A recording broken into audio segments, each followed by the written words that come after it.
Hello friends, welcome to our channel. Today we're going to take a look at another horrible case with you. The case of Alexandra Fossmo. Helge Fossmo was born on July 27, 1971, in a small village in central Sweden. He is one of 5 siblings. His parents were not religious, which is not often the case for people who follow a faith, as they are typically influenced by their families. However, Helge developed an interest in the church on his own. At the age of 12, he joined the youth group of his local religious community, and his parents supported his decision.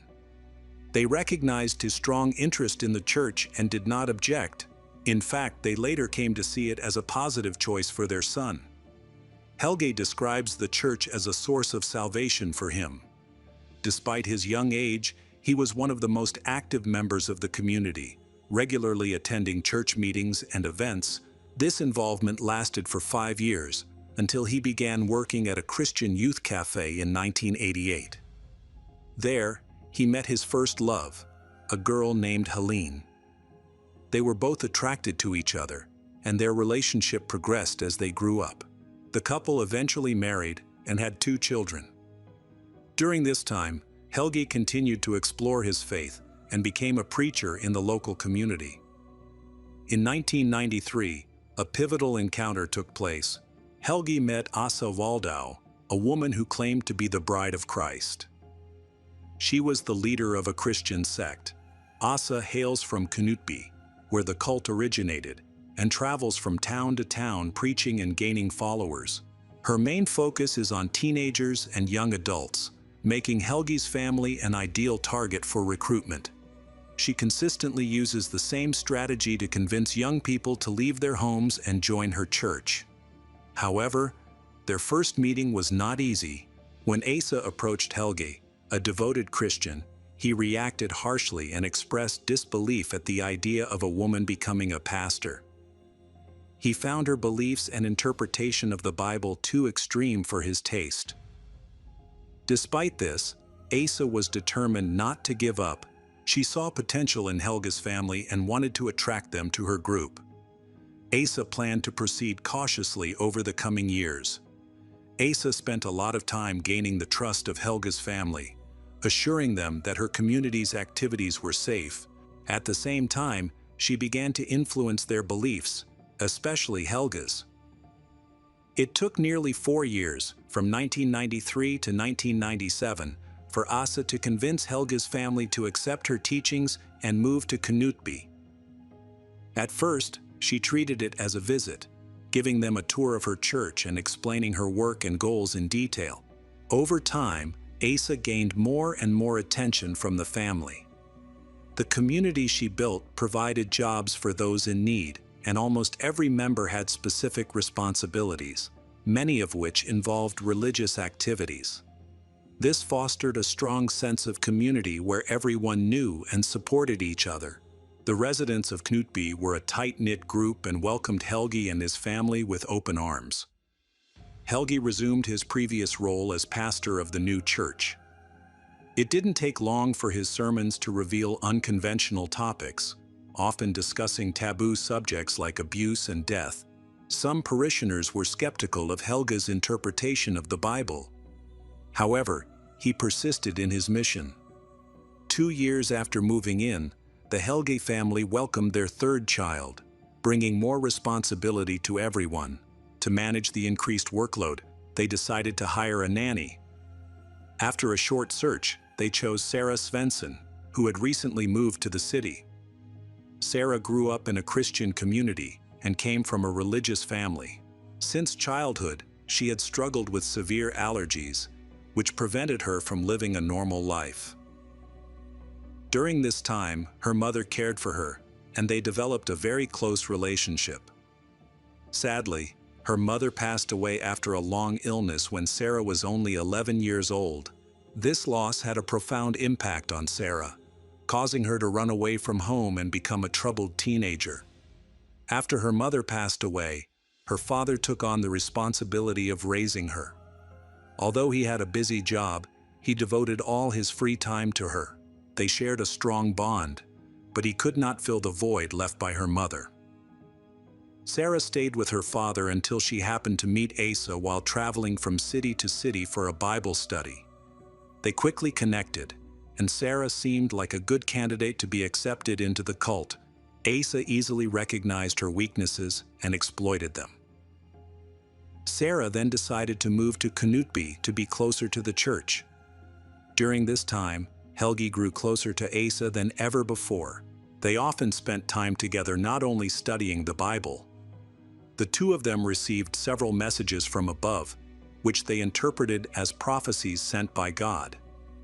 According to these messages, Helga was the King of Kings, and Asa was the Queen of Heaven. Asa insisted that marrying Helgi would allow for the creation of the Great Alliance, taking their faith to new heights. In 1999, a wedding-like ceremony took place between Helgi and Asa. During the ceremony, Helgi presented Asa with a ring containing 7 diamonds, a number that has sacred significance in many faiths. At the same time, Helga's legal wife, Helene, felt very jealous of the situation. This jealousy led to tension in their relationship. Asa intervened and criticized Helene for her jealousy, claiming that it was the worst emotion a true Christian could feel. She urged Helene to change her attitude, warning that the church could create serious problems for her, including the risk of losing her home. Meanwhile, the relationship between Helga and Asa became increasingly dysfunctional. Despite being married, Helga neglected his family and devoted all his time to Asa, especially after the ceremony. Asa showered him with affection and compliments, which deepened his feelings for her. Asa used this affection to control Helgi. She was subtle and effective in her approach, quickly taking control of almost every aspect of his life. Asa convinced Helga that he was the reincarnation of Jesus. These strange beliefs attracted attention and became increasingly extreme. The behavior of this unusual couple became more provocative. With Asa's manipulative tendencies, it was clear that this situation would not end well. On the morning of December 18, 1999, Helge and Helene had breakfast together. Afterward, Helge decided to lie down and rest, quickly falling asleep. While he was sleeping, he heard a knock on the door. When he woke up, he found that his wife was missing. A neighbor had come to check on him because they hadn't heard from him all day and were very worried. Helga opened the door and assured the neighbor that everything was fine. However, the neighbor wanted to see Helene, but she was not there either. He called out to her, but she did not respond, which worried Helga. He remembered that she had gone to take a bath and realized that she had been in there for a long time. Concerned, the two men decided to check on her, but Helene still did not respond when they called her name. They decided to unlock the bathroom door with a screwdriver. Inside, they found Helene lying face down in a bathtub full of water.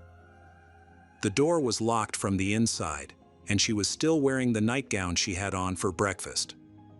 Helgi screamed so loudly that he attracted the attention of several neighbors who came to his house. Together, they pulled her out of the water and attempted CPR, but sadly, it was too late. Helene was later pronounced dead at the age of 27. During the investigation, it was discovered that Helene had suffered severe head injuries. The medical examiner believed that her death could have been caused by several factors. The head injury may have caused her to lose consciousness, leading to asphyxiation. The toxicology report added further complications to the case, revealing a very high concentration of dextropropoxyphene in her body. This amount alone could have been fatal, but there was no indication that Helene had taken the drug, and its presence in her body remained a mystery. Although foul play was suspected, the police concluded that it was an accident. They believed that she had slipped, fallen, and hit her head on the faucet. The housekeeper, Sarah, played a key role in this conclusion, corroborating Helga's claim that Helene was alone in the bathroom and that no one could have harmed her. Helgi appeared deeply saddened and genuinely mourned his wife's death. However, those who knew him well noticed some strange behavior. He quickly discarded all items related to his wife and seemed to forget her completely.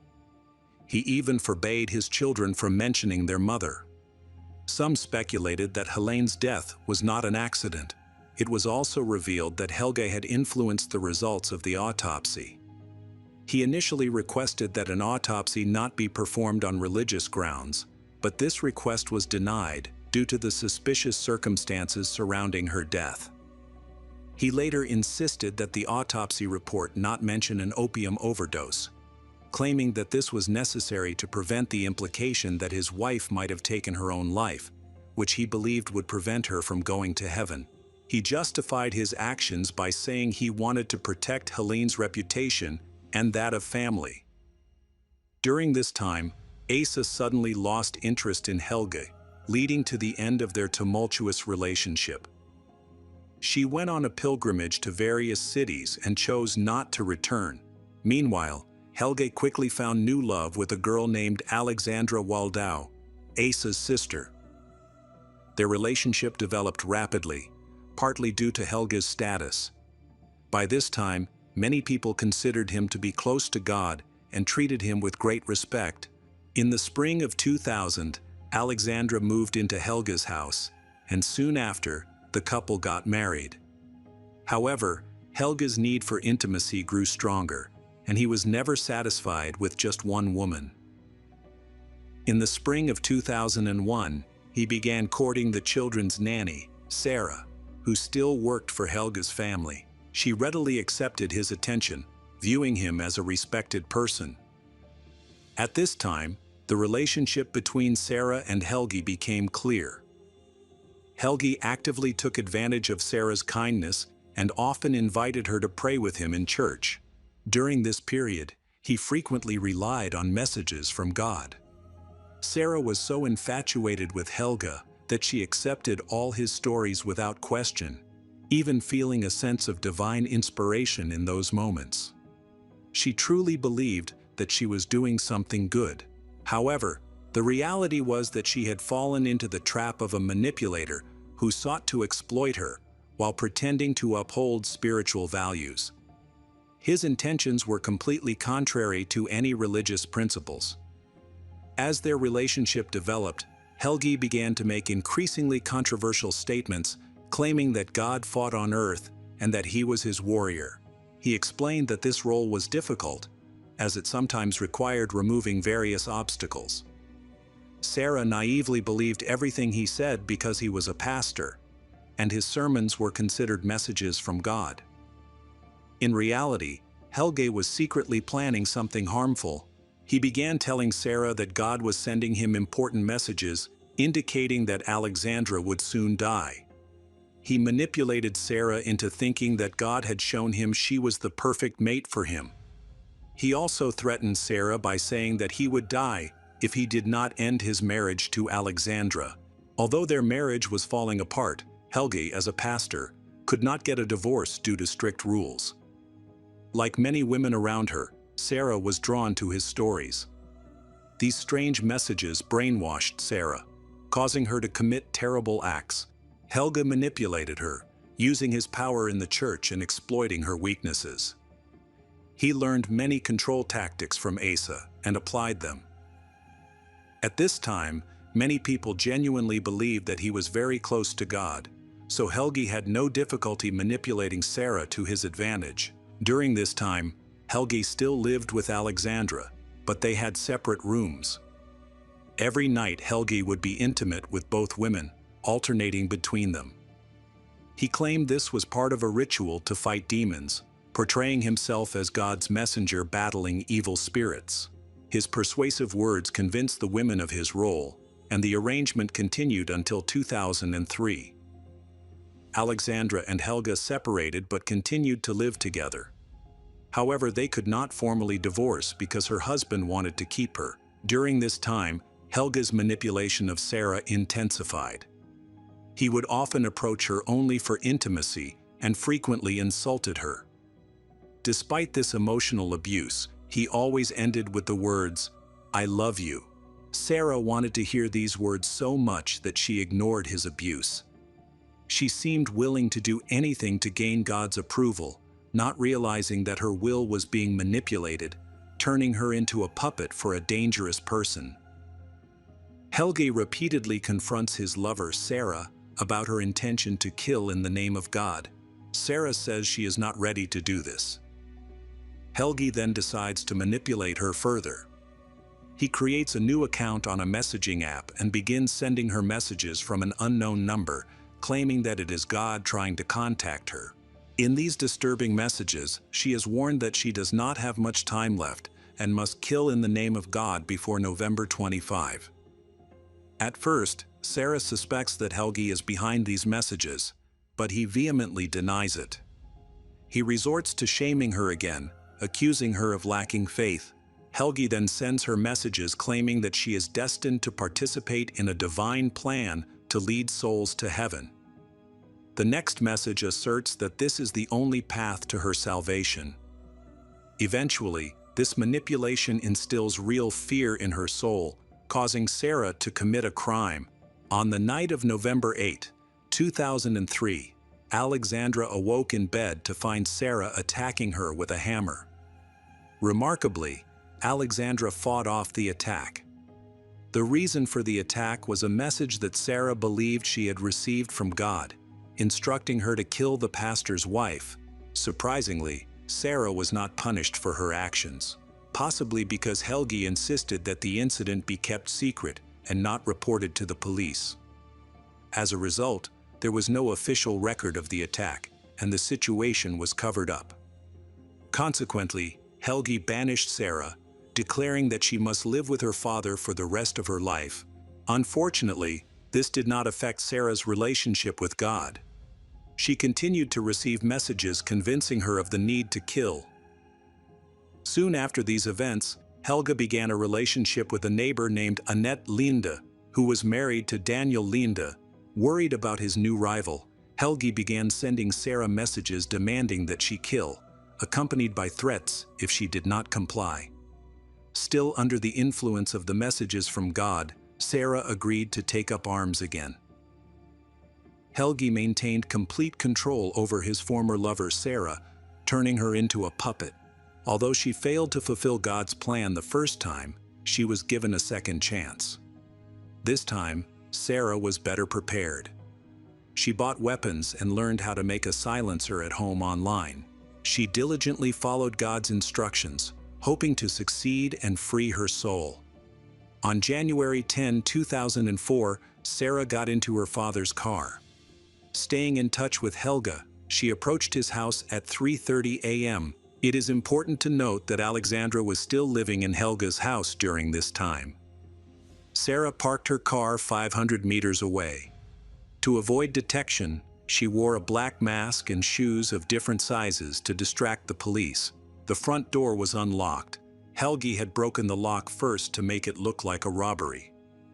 Alexandra was sleeping in bed, completely unaware of the danger she was in. Sarah entered Alexandra's room and attacked her. When Alexandra woke up screaming, Sarah opened fire, killing her on the spot. Then at 4:30 a.m., Sarah went to kill her next target, Daniel, the husband of Helge's new lover.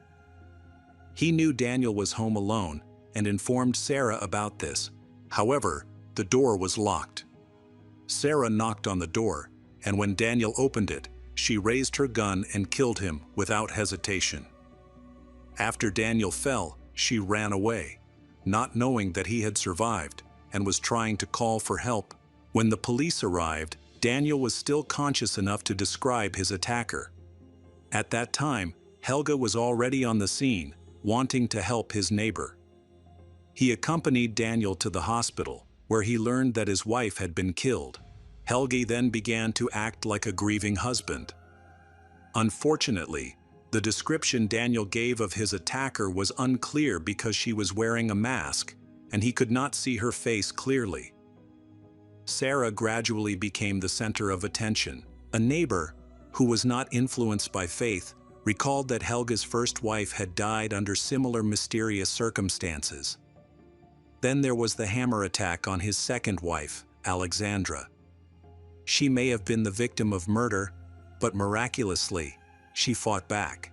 At the scene of Alexandra's attack and on Daniel's door, police found Sarah's bloody fingerprints, providing clear evidence of her involvement. Sarah insisted that she acted alone and that no one had encouraged her to do so. She later claimed that she had committed the crime in the name of God. When her phone was confiscated, police discovered Helge's number as well as an unknown number. Although there were no messages from God, they did find a call from Helge. After a thorough search, another cell phone was found in her home, containing numerous messages describing a disturbing and manipulative relationship with God. This phone contained over 1,000 text messages in which Sarah expressed her compulsion to kill. It was soon discovered that the unknown number belonged to Helge, a local church pastor. Sarah was devastated by the news, as she truly believed that her conversations on the messaging app were of divine origin. After learning the truth, she decided to share all the details with the police. Annette, the wife of the injured Daniel, was also suspected of being involved and was arrested. However, she was released 2 weeks later without charge when the police confirmed her innocence. During the trial, Helge appeared arrogant, denied any wrongdoing, and showed no remorse for his actions. Psychiatrists evaluated him and determined that he was sane. The extent of his manipulation was staggering. The prosecution had enough evidence to convict Helge of inciting Alexandra's murder and the attempted murder of Daniel. Helge Fossmo was sentenced to life in prison, but was eligible for parole after 24 years. He has appealed several times over the years, all of which were rejected. He was also charged in connection with the death of his first wife, but he was acquitted due to insufficient evidence. In 2007, while in prison, Helge married for a third time, but the identity of his wife remains unknown. In an interview in August 2006, he confessed to being involved in Alexandra's death and the attempted murder of Daniel. He claimed that several other people helped organize the murder, but the case has never been reopened. Helge Fossmo is currently serving his sentence in Tidaholm prison in Sweden. During the trial, a video of the crime reenactment was played, in which Sarah detailed how she committed the crime. An edited version of the video was discovered during the private investigation and played in court. Although Sarah was the one who carried out the attack, inaccuracies in the reenactment raise questions about what really happened and who was responsible. There was suspicion that Helge may have been the real killer. Sarah Svensson was declared insane and committed to a psychiatric hospital. In 2011, her treatment ended, and she was released after doctors determined she was no longer a threat to society. Asa Waldau, a church leader, was convicted in 2020 of 8 counts of assaulting a former parishioner and sentenced to community service. After her experience, she changed her last name, started a new job, and stayed away from the church. Daniel survived the attack thanks to the efforts of doctors, but he chose not to return to the city because he feared the local church. Hello again, true crime fans. We've got another mysterious case to explore. The case of Hunt family. In New South Wales, there is a small rural town called Lockhart, located between Sydney and Melbourne, where the central figures of our story lived. With a population of around 800, it was a quiet and close-knit community. Here, we find the farm belonging to the Hunt family, which had 3 children. The head of the family, Jeff Hunt, was 44 years old, and his wife Kim was 3 years younger. They met during their university years, where they were both active and athletic. They were immediately drawn to each other and became inseparable, eventually marrying and aspiring to build a large, loving family.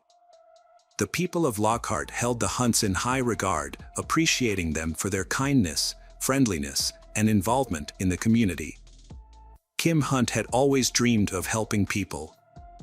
After finishing school, she enrolled in university to study medicine. Once she graduated, she began working at a hospital as a nurse in the intensive care unit, where she took pride in saving lives. She felt that her dream had finally come true. In her spare time, she enjoyed horseback riding and worked on their family farm, growing rapeseed alongside her brother Alan, continuing the legacy of their parents. At the time of these events, the family was overcoming a difficult period in their lives. Jeff and Kim supported each other, which helped them recognize each other's positive traits. They had 3 children who adored them: Fletcher, the eldest at 10 years old, Mia, who was 8, and Phoebe, the youngest at 6. The family was well respected in their town, partly due to their active involvement in local volunteer work. However, they faced significant challenges. In 2012, Kim and Phoebe, her youngest daughter, were in a serious car accident when Kim lost control, causing the vehicle to roll over twice. While her daughter Phoebe sustained only minor injuries, Kim's condition was much more severe. Doctors fought to save her life, and she spent a long time in a medically induced coma, ultimately miraculously surviving. After this traumatic event, Kim underwent a lengthy recovery process. Initially, doctors believed she might only be suitable as an organ donor and did not expect her to regain a normal life. However, Jeff, her husband, refused to accept this outcome. He dedicated himself to supporting Kim throughout her rehabilitation, believing they could overcome the odds. With his encouragement, Kim gradually learned to walk, eat, talk, and perform daily tasks again. Nonetheless, it was clear that she would never fully return to her previous self. Jeff took on the responsibilities of caring for his children and wife while also working. Although relatives provided some help, it was insufficient. To ease their burden, Jeff hired a nurse for his wife and a housekeeper, which greatly improved their lives. Doctors acknowledged Jeff's significant role in Kim's recovery, but specialists and family members remarked that the accident had fundamentally changed her life and personality. Kim lost her temper easily and experienced frequent mood swings, often directed at Jeff. Despite this, Jeff was patient, fully understanding how challenging her recovery was. Over time, things began to improve. Kim started to walk and move around more, gradually participating in household chores and making an effort not to be a burden. She was used to being independent and self-sufficient, so she aimed to return to her previous life, but found it all quite difficult. Kim was trying to manage the household and care for 3 children, which was challenging for someone recovering from a severe car accident that caused significant brain and spinal cord injuries. This created immense daily stress, which began to affect all aspects of the household, including her relationship with her husband. Jeff was also feeling the strain. In addition to the household challenges, he was facing serious financial issues. Initially, he found it hard to balance supporting his family with the increasing financial pressure. While his wife took care of the home and children, he was also working on the farm, which made it difficult for him to manage everything, particularly the harvest. They were spending a lot on medications, leaving them struggling to make ends meet. During Kim's rehabilitation, Jeff experienced several nervous breakdowns due to the overwhelming stress. Doctors observed a significant improvement in Kim's mental health. Previously, she had expressed to them that she was struggling and often thought about death. Kim felt that it would be easier for everyone if she were to die in an accident, believing it would spare others from having to support her. To prevent any potential tragedy, all firearms were taken from the Hunt family's farm. However, since they were necessary for self-defense and farming, the firearms were quickly returned but kept hidden from Kim. She had been on extended leave from work, which she missed greatly, as it used to bring her joy. What weighed most heavily on her were the children, whom she loved dearly and spent all her time with. In 2013, she began to recover and returned to work as a nurse. Initially, she couldn't work the same way she had before, as she quickly became tired and frequently forgot things. To aid her rehabilitation, she started with a small workload, working no more than 8 hours a week as a junior staff intern. She also resumed volunteering, focusing on topics that were meaningful to her. She spoke about road safety and traumatic brain injuries, sharing her own experiences to connect with others and offer support. By August 2014, the Hunt family felt they were returning to a normal life. Kim's sister, Jenny, visited her to celebrate Phoebe's daughter's 6th birthday. The celebration felt reminiscent of happier times before the tragedy, bringing Jenny joy. It appeared that things had settled down, and they had overcome their struggles. However, Jenny had no idea this would be her last visit with younger sister. On September 8, 2014, Kim took the children to the school bus stop for their usual day at school. In the afternoon, the housekeeper, Lauren, arrived to help with housework. The children's school day went smoothly, and around 3:30 p.m., Kim and the kids returned home. The previous day had been Father's Day, and Jeff was supposed to spend it with the children while Kim rested. Due to her injuries, she often tired quickly and needed a nap. Overall, the day was pleasant until a minor conflict arose between Jeff and their eldest son, 10-year-old Fletcher, over a football game. Jeff, who typically refereed the children's matches, disagreed with Fletcher's actions during the game, leading to tension. Kim comforted Fletcher after the disagreement. Later, Jeff decided to visit his parents on the farm for the holiday without his family. He explained that Kim, the children, and Lauren stayed behind to finish their chores, which is why they did not accompany him.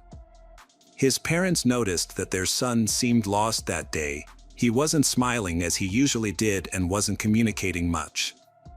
It was difficult to get him to talk, which was unusual for him since he was normally positive, sociable, and cheerful. However, this time he seemed sad, and they quickly realized something was wrong. They tried to ask Jeff what had happened, but he avoided answering and eventually went home. According to Lauren's testimony, there was a minor conflict between Jeff and Kim that day. It didn't seem serious, but it had upset Jeff, who then went to play golf, leaving his wife with the children. When he returned, he sent the kids to take a shower. Around 7 p.m., they watched a family show on TV before having a snack and going to bed. Kim, still upset from a previous argument. Her frustration stemmed from the fight and his choices, such as giving the children unhealthy food and letting them watch TV, which were against her rules. She also mentioned that one of her husband's brothers had taken money from their family fund to purchase a house and a car. Additionally, she was upset that her husband was giving large amounts of money to his family from the fund from there. Around 7:30 p.m., the house was quiet after the Lauren left. She said goodbye to the family, with the children hugging her, and Jeff called out, "Goodbye, thank you, see you tomorrow." What transpired in the house afterward remains unclear. Later, the Lauren informed the police that the family atmosphere had been tense throughout the day, but she never imagined the horror that unfolded after she left. The Lauren returned to the farm during the day, as she usually did. As she approached the house, she noticed Kim lying on the lawn. She was still in her pajamas. Concerned that Kim had fallen and needed help, Lauren rushed over. However, as she got closer, she saw that Kim was not moving, and her face was covered by 2 jackets. When Lauren removed the jackets, she realized it was too late to help. Kim was dead from a gunshot wound to the head and was lying in a pool of blood. Her body was already cold, and the horrifying scene terrified Lauren. She immediately called emergency services. When the medics arrived, they confirmed that the 41-year-old Kim Hunt was dead. Kim had been shot at close range, with the bullet entering just above her right eye, leaving her with no chance of survival. The medics entered the house and soon found a shell casing on the floor in the hallway, indicating that the murder had occurred there. When police arrived and searched the house, they found Fletcher, Phoebe, and Mia murdered in their bedrooms, all 3 children shot in the head. A note written on a napkin was found on the kitchen table. The note, written in adult handwriting, read, "I'm sorry, it's all my fault." But it is unclear who wrote it. Although it is believed that Jeff, the husband, wrote the note, but it was not possible to find him. There are 2 possibilities: the criminals attacked the house, murdered Jeff's family and kidnapped him, or he himself was responsible for the deaths and went into hiding. Ultimately, the case could only be cleared up if Jeff was found. He was therefore declared a wanted man and an active search was launched. There was no evidence of anyone else in the house, no fingerprints or DNA, and no signs of forced entry. News of this tragic event spread quickly throughout the community. People were shocked and frightened, trying to understand what had happened in the Hunt family home that night. Many found it hard to believe that their neighbor, Jeff, could have committed such acts. People were genuinely concerned about his whereabouts and safety, thinking that he could be the next victim of the killers. As a result, the community called for a quick resolution of the case and the arrest of the criminals to restore safety to the area. The police conducted an investigation around the farm for an extended period until they discovered fresh tire tracks the following day. These tracks led them to a small dam located a few hundred meters from the Hunt family home. Divers searching the reservoir, which was about 1.5 meters deep, found the body of Jeff Hunt along with a shotgun. He died of a gunshot wound to the top of the head. And it was apparent that he ended his life by putting the gun in his mouth. An examination showed that his body had been in the water for approximately 30 hours. When experts compared Jeff's handwriting from cards he had previously given to his wife with a note found on the dining table, they confirmed a 100% match. This evidence indicated that he was responsible for the tragic event. It was impossible to completely piece together the events since there were no witnesses. It appears that Jeff coldly murdered his 3 sleeping children and then shot Kim as she tried to flee the house. He likely regretted his actions later and wrote a suicide note, which left him with no way to turn back. Jeff left his family, got into his old car, and drove along a dirt road. After traveling a few hundred meters, he turned into a wheat paddock and headed towards the pond, where the abandoned car. The motive behind the crime was completely unclear. Many local residents held Jeff Hunt in high regard and refused to believe he could be responsible for the violence, despite the clear evidence against him. In the town of Lockhart, he was a respected figure, a farmer, a referee for children's football games, a volunteer, and an active participant in community events. This admiration led to a peculiar reaction among the locals. Some speculated that the weapon may have been in the hands of Kim, who had previously expressed a desire to end her life. Some even called her a witch, claiming that she was responsible for the crimes, accusing her of killing her family due to her mood swings, framing her husband, and then ending her life. This scenario was physically impossible. Jeff was found with a shotgun, while Kim was discovered far from the shell casing where the shots were fired. With the injuries on her body, it was obvious that she couldn't have fired that gun. An examination showed she didn't have the physical ability to shoot a shotgun, as her right side was impaired. Therefore, experts were unanimous that Jeff was the killer. Despite the police conclusively proving that Jeff Hunt had the weapon and was responsible for the deaths of his entire family, some people continued to defend him.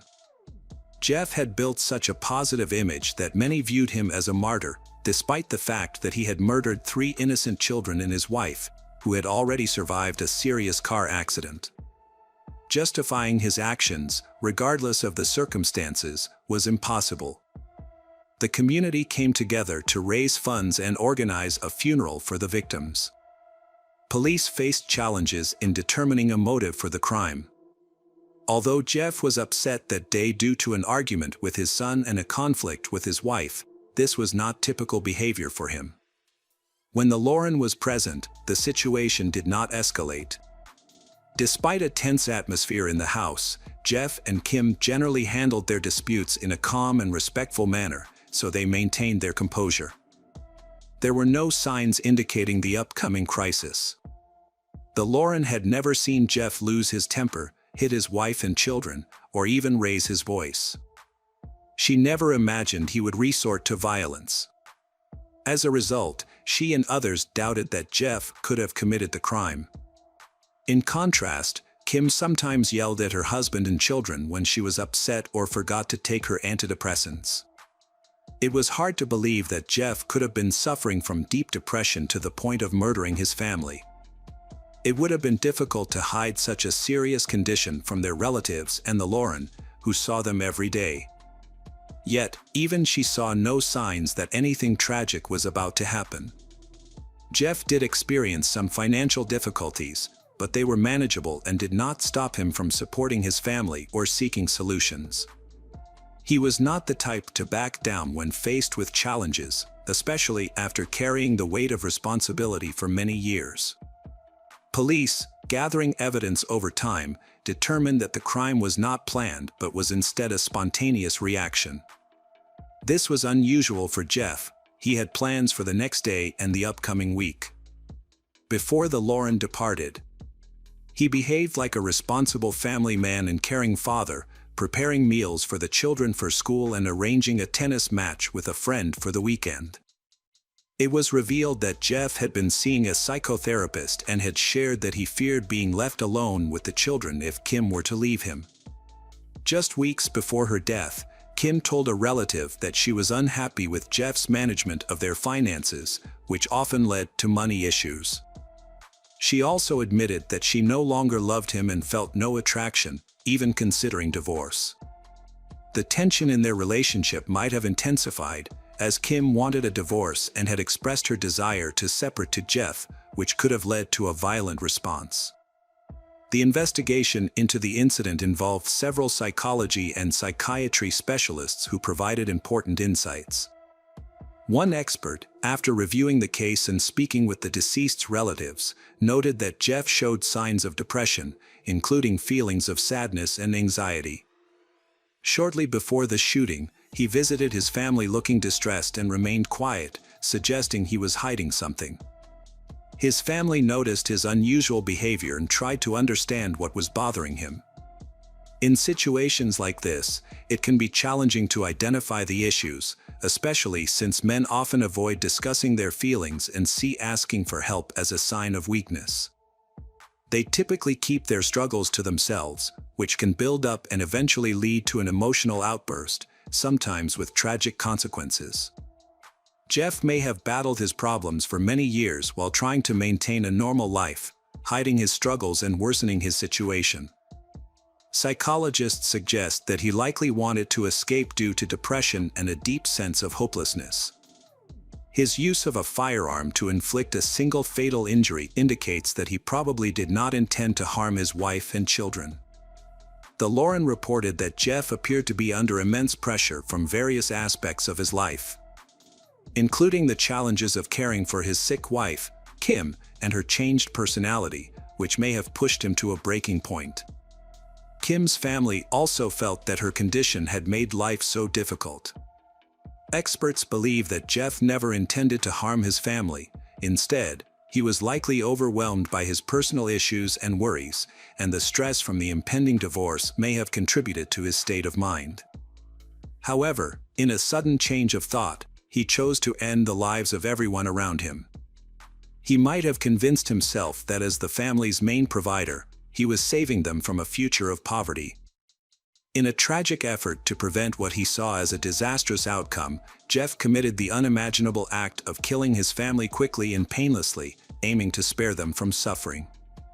The tragic case of the Hunt family marked one of the bloodiest Father's Days in Australian crime history. Hello friends. Welcome to our channel. Today we're going to take a look at another horrible case with you. The case of Domina Cherry. Many teenagers choose their idols from among the famous and popular. On the one hand, it's not so bad if they focus on positive personality traits, be it determination or a charismatic character. But what if, from a young age, a person admires maniacs and praises bloody crimes? What if this teenager wants to become one of them? Domina was born in 2002 in Switzerland, and after some time she moved to Bavaria, Germany.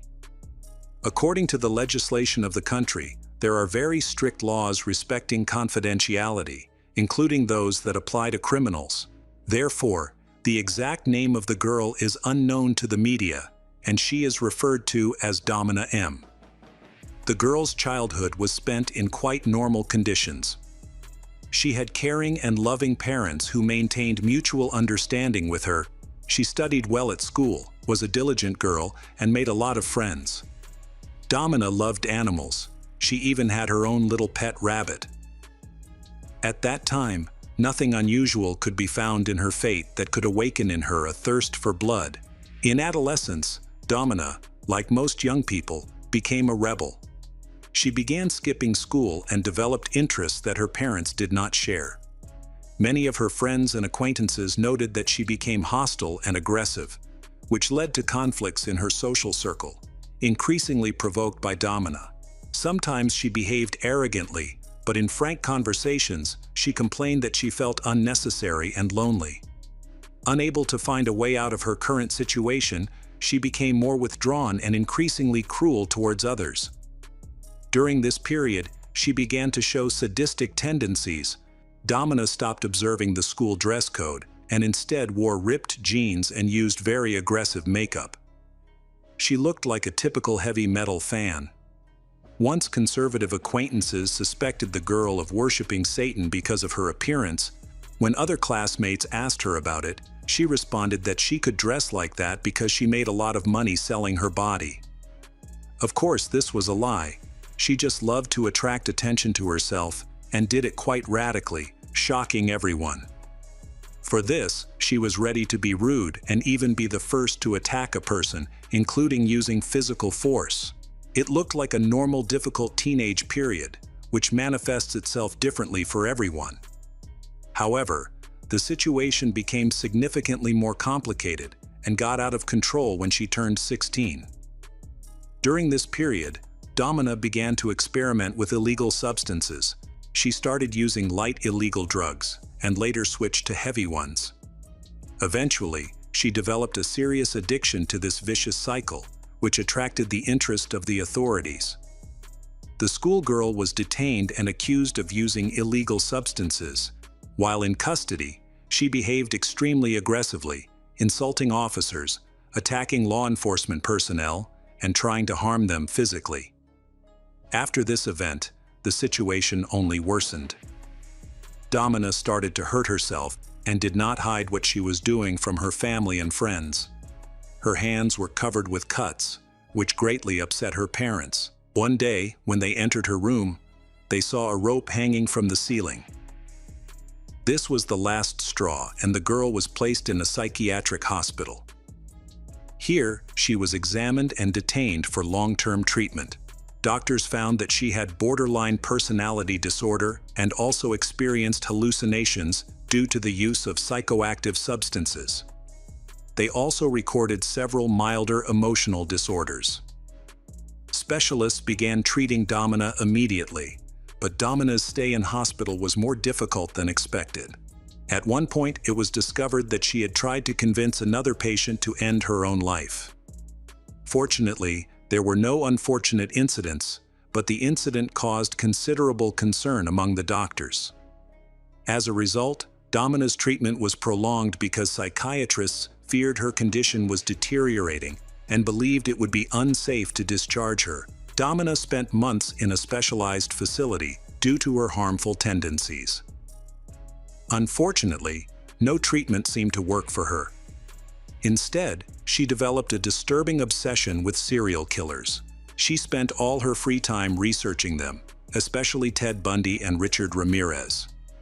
She paid special attention to Ramirez, covering her bedroom walls with portraits of him, using his picture as her phone's wallpaper, and choosing a picture of Ted Bundy as her computer's wallpaper. On her social media, Domina frequently posts about serial killers, expressing a deep fascination with them. She shares her views on the lives of her idols. She believes that Jack the Ripper was actually a woman. This idea has become a major obsession for her, and she longs to kill like her idol. She even draws a pentagram on her palm, which is a serious offense in Germany, punishable by up to 3 years in prison, but she has never been caught doing so. Her increasingly alarming behavior has worried her family and friends. Over time, her obsession has grown, leading her to wonder what it would be like to be a world-famous serial killer. It is clear that she craves attention, but her desire has developed into a pathological obsession. At the age of 17, Domina had a boyfriend named Leon, but due to strict privacy laws in Germany, his details and age remain unknown. Like her, Leon faced mental health challenges and had a criminal record, along with issues related to substance abuse. Domina fell deeply in love with this young man, seeing him as a suitable partner for her. He was her first boyfriend. The two teenagers spent all their free time together. Initially, their relationship went well for both of them, and they seemed to be a harmonious couple. When Leon discovered Domina's fascination with serial killers, he did not think much of it. He also accepted another disturbing aspect of her personality. During this time, Domina often had fits of rage, and she struggled to control her aggression. During this period, Domina became literally obsessed with sex. The Domina was determined to make her sexual relationship with Leon more intense, asking him to engage in acts of violence like beating and choking her. As time went on, their relationship became increasingly violent, and she craved more extreme experiences. She even started recording their sexual encounters. Their relationship lasted about 1.5 years, but Leon eventually grew uncomfortable with her extreme desires and decided to end things. This was a devastating blow for her, as she genuinely believed they would be together forever. After breaking up with Leon, in an attempt to gain attention, she began spreading rumors about Leon among her friends and acquaintances, accusing him of being abusive and even raping her. She claimed that he shared private photos of her on social media. This behavior attracted more attention, which she craved. But in the end, no one believed her accusations. They thought she was just trying to get people's attention. No one believed her. This added to her anger. Domina then resolved to kill Leon. However, her desire for revenge grew into a plan to kill many people. She harbored a deep hatred for men and decided to lure them into a trap to kill them, especially targeting those who looked like Leon.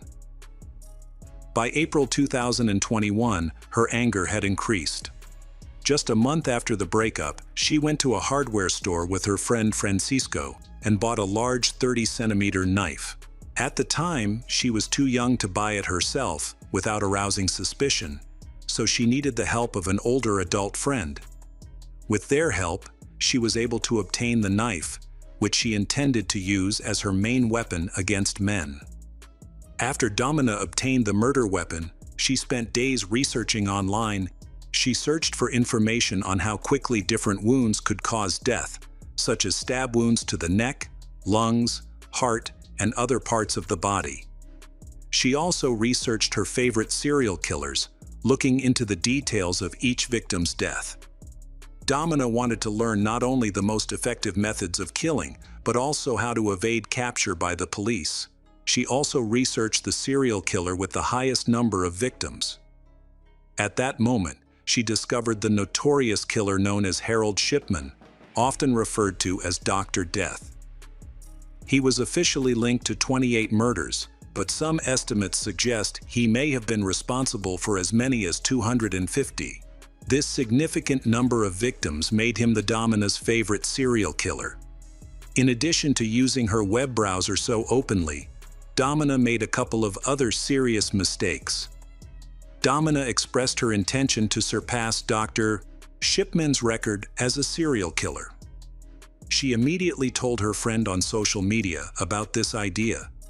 She then told the friend who helped her buy the knife. At this point, she needed to figure out how to attract her victims. she decided to use dating sites. She believed that the internet was the perfect place to meet people.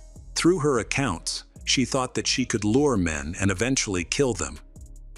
Domina wanted to take as many lives as possible before she was caught. She created and set up profiles on 2 dating sites at the same time. On April 28, 2021, she presented herself as a sexy 19-year-old white girl, hoping to pique the interest of potential victims. After setting up her profile, she quickly gained a lot of attention from men. Domina took her time to carefully select the most suitable male targets. Over the next 3 days, Domina engaged in conversations with many unfamiliar men to determine who would be her top choice for her serial murders. The Domina claimed that she had quite extensive experience communicating with men, yet also stated that she was a virgin. One of the first people Domina communicated with was a man named Sam. After confirming that he was an adult, she arranged to meet him on May 3, 2021. The next day, May 4, she met another man named Matt. During the meeting, he expressed his deep interest in sexual activities. Matt expressed excitement at Domina's interests and her photo, and offered to meet her for sex in his car. However, she convinced him to meet at a country house, and he agreed. Another man, Anthony, scheduled a meeting with Domina for May 5. He was interested in playing the role of a sex slave and even offered to gift her his car. It's important to note that similar offers were made by many men Domina interacted with. Over the course of 3 days, she communicated with 224 potential victims, planning to kill at least one person each day. However, Domina revealed this mass murder plan to her friend through letters. Her friend, upon learning of her crazy ideas, dismissed Domina's comments. The friend knew that Domina often craved attention and had a tendency to exaggerate or lie, which was not always taken seriously, especially when she made absurd claims like planning mass murders. During her correspondence with her friend, Domina mentioned a man named Zayed. All that is known about Zayed is that he was an immigrant from Iran who, at the time of meeting Domina, was 39 years old. Zayed had moved to Germany in 2014. He was the oldest person on Domina's list of acquaintances. Zayed shared that he came from a family of 6 brothers and had moved to Germany after his parents died. He worked as a private security guard and spent his free time playing soccer, his favorite sport. Zayed was browsing dating sites when he came across a photo of Domina. He had always dreamed of getting married and was intrigued by the young beauty's proposal. They met on May 1st, and he texted her at 10:53 a.m. Their conversation quickly picked up, and he mentioned that he had a car. It is important to note that of the many men she communicated with, not all were just looking for a casual encounter with a 19-year-old virgin. Zayed seemed genuinely in love with her and wanted a serious relationship. However, in his search for a partner, he decided to take a risk without knowing that he was in serious danger. When Domina learned that Zayed had his own car, she suggested that they meet around 8 p.m. that same day. Zayed would pick her up at the nearest bus stop, and then they would go to her house in the woods outside the city. Before Domina left to meet Zayed, she spent the day researching the details for her upcoming case.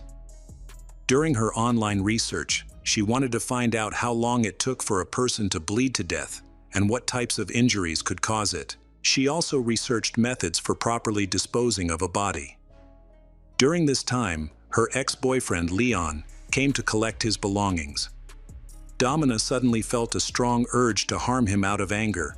However, Leon had anticipated the potential conflict, so he brought a friend with him. That friend waited outside and was told that if Leon did not come out within 10 minutes, it meant that something had happened to him. Upon seeing Leon's friend in the yard, Domina decided not to harm Leon. At exactly 8 p.m. as planned, Zayed arrived at the bus stop in his car. Domina quickly got into his car and chatted happily with him. They started flirting, and she tried her best to make him feel comfortable and let his guard down. She said that it would take about half an hour to drive to her house in the woods. In fact, she did not own any cabins or houses in the woods. Her only goal was to lure Zayed away from the city to a secluded location to avoid attracting attention. Unfortunately, Zayed did not know that it was all a hoax, and he was in danger. After about half an hour of driving, they turned onto a dirt road. They went deeper into the woods and stopped. Domina got Zayed's attention with her cell phone and suddenly stabbed him in the neck with a 30-centimeter knife. At that moment, her plan began to fall apart because Zayed did not die instantly as she had hoped. Instead, he fought back, causing Domina to panic and run away, thinking that he would die from blood loss. However, Zayed managed to run to the highway and started waving down passing cars. Fortunately, a nurse was in the first car that stopped for him. He was rushed to the hospital in critical condition. Zayed later fell into a coma, and doctors continued to fight for his life. During this time, Domina was wandering around the city. She returned on foot, barefoot, with her pantyhose torn. Domina walked down the street covered in blood, apparently oblivious to the people around her and muttering to herself. A witness who saw her called the police. The incident occurred just 37 minutes after Domina attempted to kill her first victim, Zayed. When the police arrived on the report, they detained her in the neighboring city of Burman, where she was found covered in blood. They tried to figure out what had happened, even suggesting that she might have killed someone in self-defense. However, Domina clearly stated that nothing of the sort had happened. No one had attacked her, and she had only wanted to take the life of a person.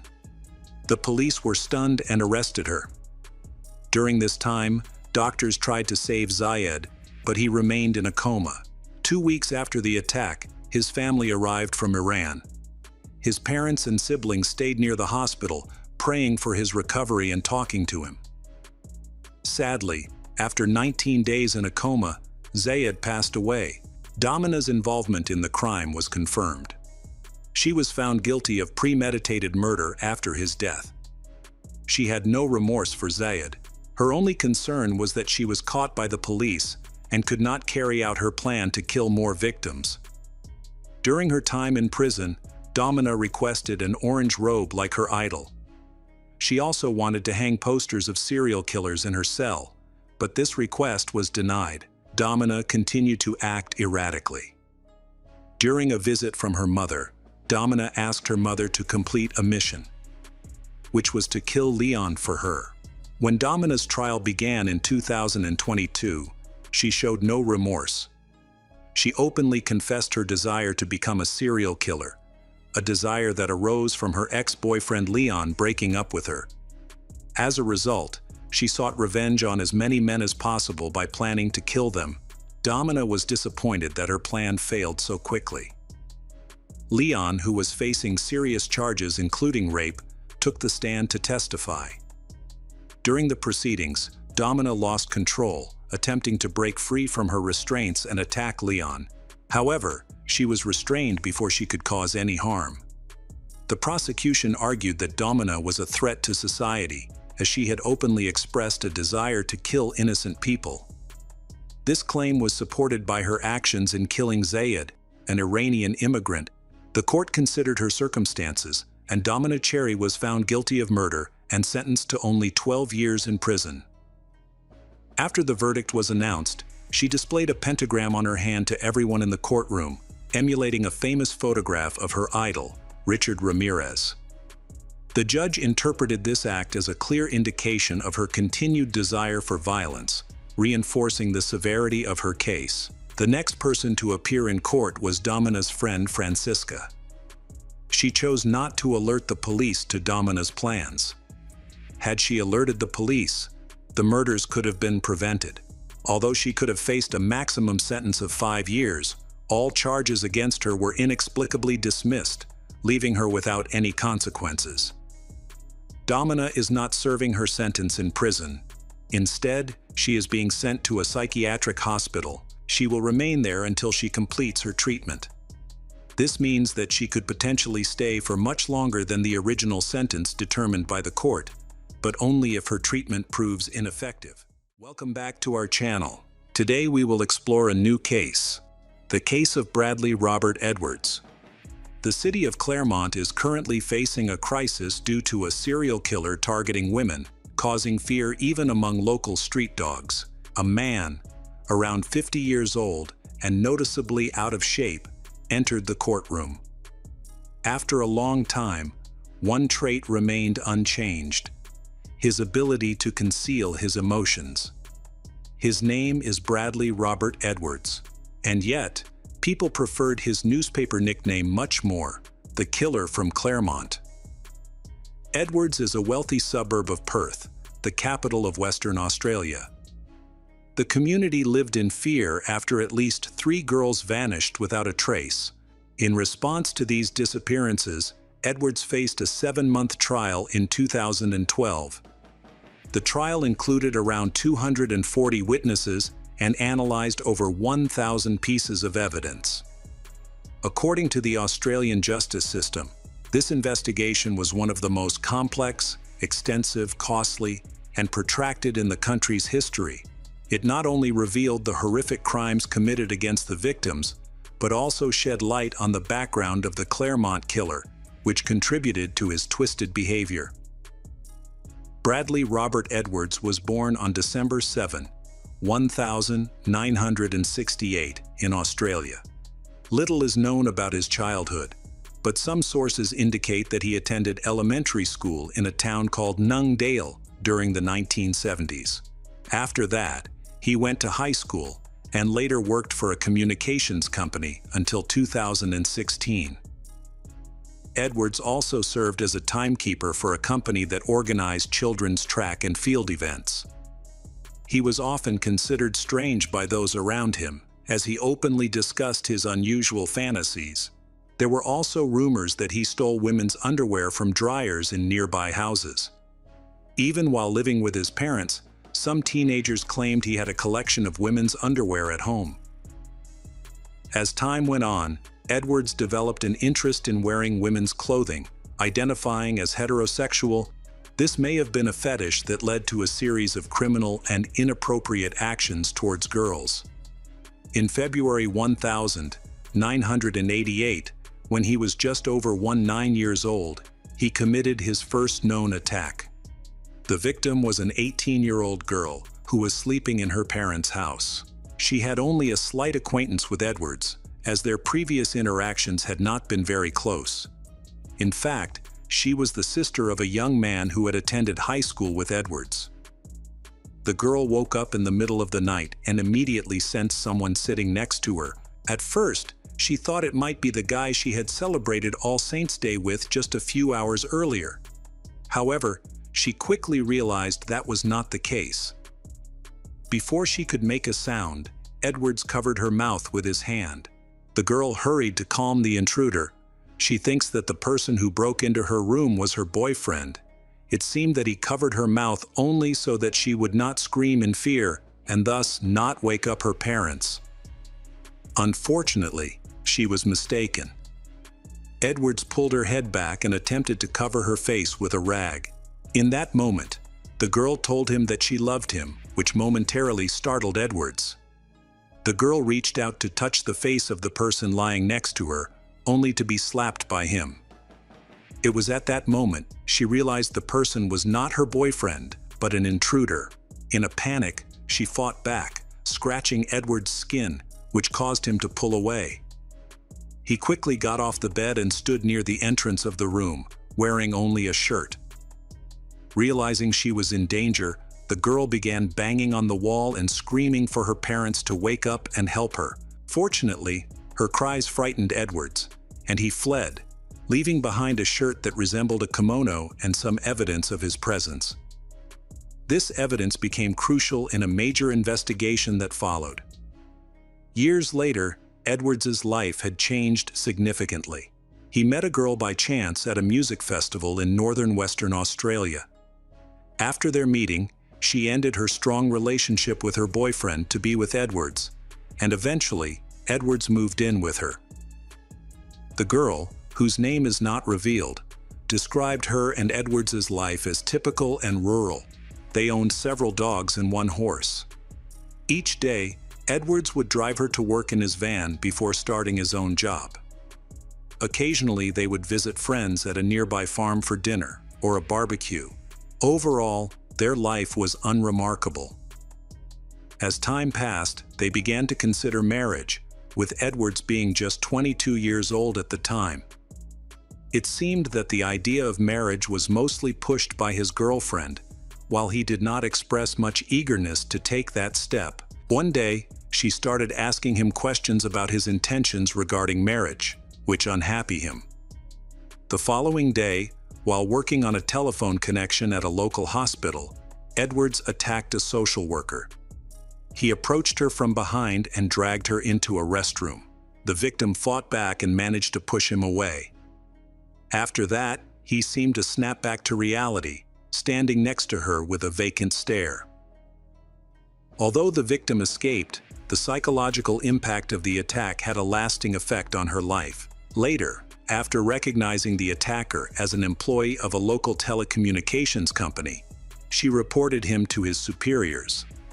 Surprisingly, instead of being fired, Edwards was promoted. Although this promotion occurred sometime later, it was clear that Edwards' employer supported him. His boss described him as a good worker who likely lost his temper due to personal issues. Edwards admitted his wrongdoing and promised to seek professional help. However, he was still convicted, though the charge was only for simple assault, which the victim strongly opposed. Until February 1995, Edwards' assaults did not appear to involve sexual violence. They mostly consisted of physical aggression and did not result in serious consequences, but they still affected the victims' lives. Meanwhile, his relationship with his common-law wife deteriorated over time. This likely happened because he chose to spend his free time on the computer instead of with her. According to her, Edwards eventually became emotionally distant, leading to the end of their cohabitation and relationship. On the morning of February 12, Edwards committed another attack. This time, he kidnapped a 17-year-old woman who was walking in one of the parks in Claremont. Reports indicate that the victim had just left a nightclub and was heading to her friend's house when she entered a poorly lit path leading to park. Edwards grabbed her from behind and forced her into his work van. He told her to be quiet, but at times, it seemed she was too terrified to move. As he put her in the van, he covered her head with a canvas bag and tied her ankles with makeshift handcuffs before driving toward the cemetery. There, he acted out his violent fantasies. During this ordeal, the girl was so shocked that she couldn't make a sound. She was in disbelief that this was happening to her. When it was over, Edwards discarded her in the bushes and calmly left the scene. Once she realized he was gone, the victim opened her eyes and rushed to the nearest hospital for help. Almost a year later, on January 27, 1996, an 18-year-old secretary named Sarah Spears also went missing. She disappeared from a similar area after leaving a nightclub around 2:00 a.m. 6 minutes later, she attempted to call a taxi from a phone booth. Although Sarah lived in the south of Perth with her older sister, she gave a different address when calling for the taxi. By the time the car arrived, she was nowhere to be found, or possibly because the driver did not see her in the dark. Witnesses reported hearing loud screams on the night Sarah went missing in the area where she could have been. They also noted seeing an unusual van parked nearby, but no significant leads were found. Sarah grew up in rural Western Australia, where her father, Don, worked primarily as a sheep shearer, a common occupation in the area. Sarah attended a boarding school in Perth and later took secretarial courses, eventually securing a job at a consulting company. Before her disappearance, she lived with her older sister, and they shared a close bond. Her family described her as cautious, which made it surprising that she chose to leave the nightclub alone. Around the same time Sarah disappeared, Edwards's relationship with his girlfriend was on the verge of ending. she had started seeing another man and may have even fallen in love with him. Initially, they were just friends and spent time together occasionally, but their relationship quickly evolved, prompting Edwards and his girlfriend to break up. They had shared responsibilities, including pets, a mortgage, and a car loan. A few months after their separation, Edwards' ex-girlfriend called to inform him that she was pregnant. It's unclear how he felt about this news, as he did not express any visible emotions. On June 9, 1996, another victim of Edwards went missing. This occurred around the time he learned that his ex-girlfriend was pregnant. The missing person was a 20-year-old nanny named Jane Rimmer. Before her disappearance, Jane had been out with friends, starting at a hotel called The Beach, then moving to the Hotel Continental, and finally heading to a nightclub. However, when they arrived at the nightclub, there was a long line at the entrance. Jane's friends decided to leave and called a taxi to go home, but she wanted to stay. The last known footage of Jane was captured by surveillance cameras at the Hotel Continental, where she was seen talking for several minutes to a dark-haired man who was facing away from the camera. Jane lived in an apartment in the western suburbs of Perth. Her mother reported that Jane had planned to have lunch with her the next day. According to her mother, it was unusual for Jane to miss such plans, especially since she typically came over to do her laundry around that time, which was part of her routine. Jane's relatives spoke with the police, described her as a cheerful, sociable, and friendly person. They mentioned that she enjoyed surfing and frequently visited the beach. Jane also loved children, which may explain why she took a job at a childcare services company after finishing school. Following her disappearance, police searched her home for clues, but they found nothing significant. After some time, local authorities established a special task force called the Macro Police to investigate two cases simultaneously. The first case involved the mysterious disappearance of Sarah on August 3, 1996. More than 50 days after Jane went missing, her remains were discovered by local citizens who were picking wildflowers about 40 kilometers from where she was believed to have been abducted. The remains were only partially covered by branches, likely torn from a nearby tree. Reports indicate that Jane had a neck wound and several superficial injuries on her wrists. At this time, Sarah was still reported missing. In the early morning of March 15, 1997, a 27-year-old lawyer named Kiara Glennon also disappeared. The day before her disappearance, she had been on vacation with friends at the Continental Hotel, but chose to return home earlier than the others. 3 men near the bus stop reported seeing Kiara around 12:30 a.m. They noticed her walking south along the Steer Highway while talking to a man driving in a car beside her. Just weeks earlier, Sierra had celebrated her 27th birthday after returning from a year-long trip around the world. Back in Australia, she stayed at her family's home. Kiara was born in Zambia, but her parents, of Irish descent, moved to Perth when she was young. She studied ballet passionately until adulthood. In 1992, she graduated from the University of Western Australia with degrees in law and Japanese language. Soon after, she completed an internship at a large law firm and continued working there until her departure. Relatives and friends of Kiara described her as an energetic, resourceful, persistent, and strong-willed girl, highlighting her wonderful sense of humor. After she went missing, law enforcement agencies began to suspect the involvement of a serial killer. The Western Australian state government offered a $250,000 reward for information leading to the identification of the criminal, marking it as the largest reward ever offered in the country. Meanwhile, detectives searched Ciara's room for evidence, but most items were related to her sister's upcoming wedding.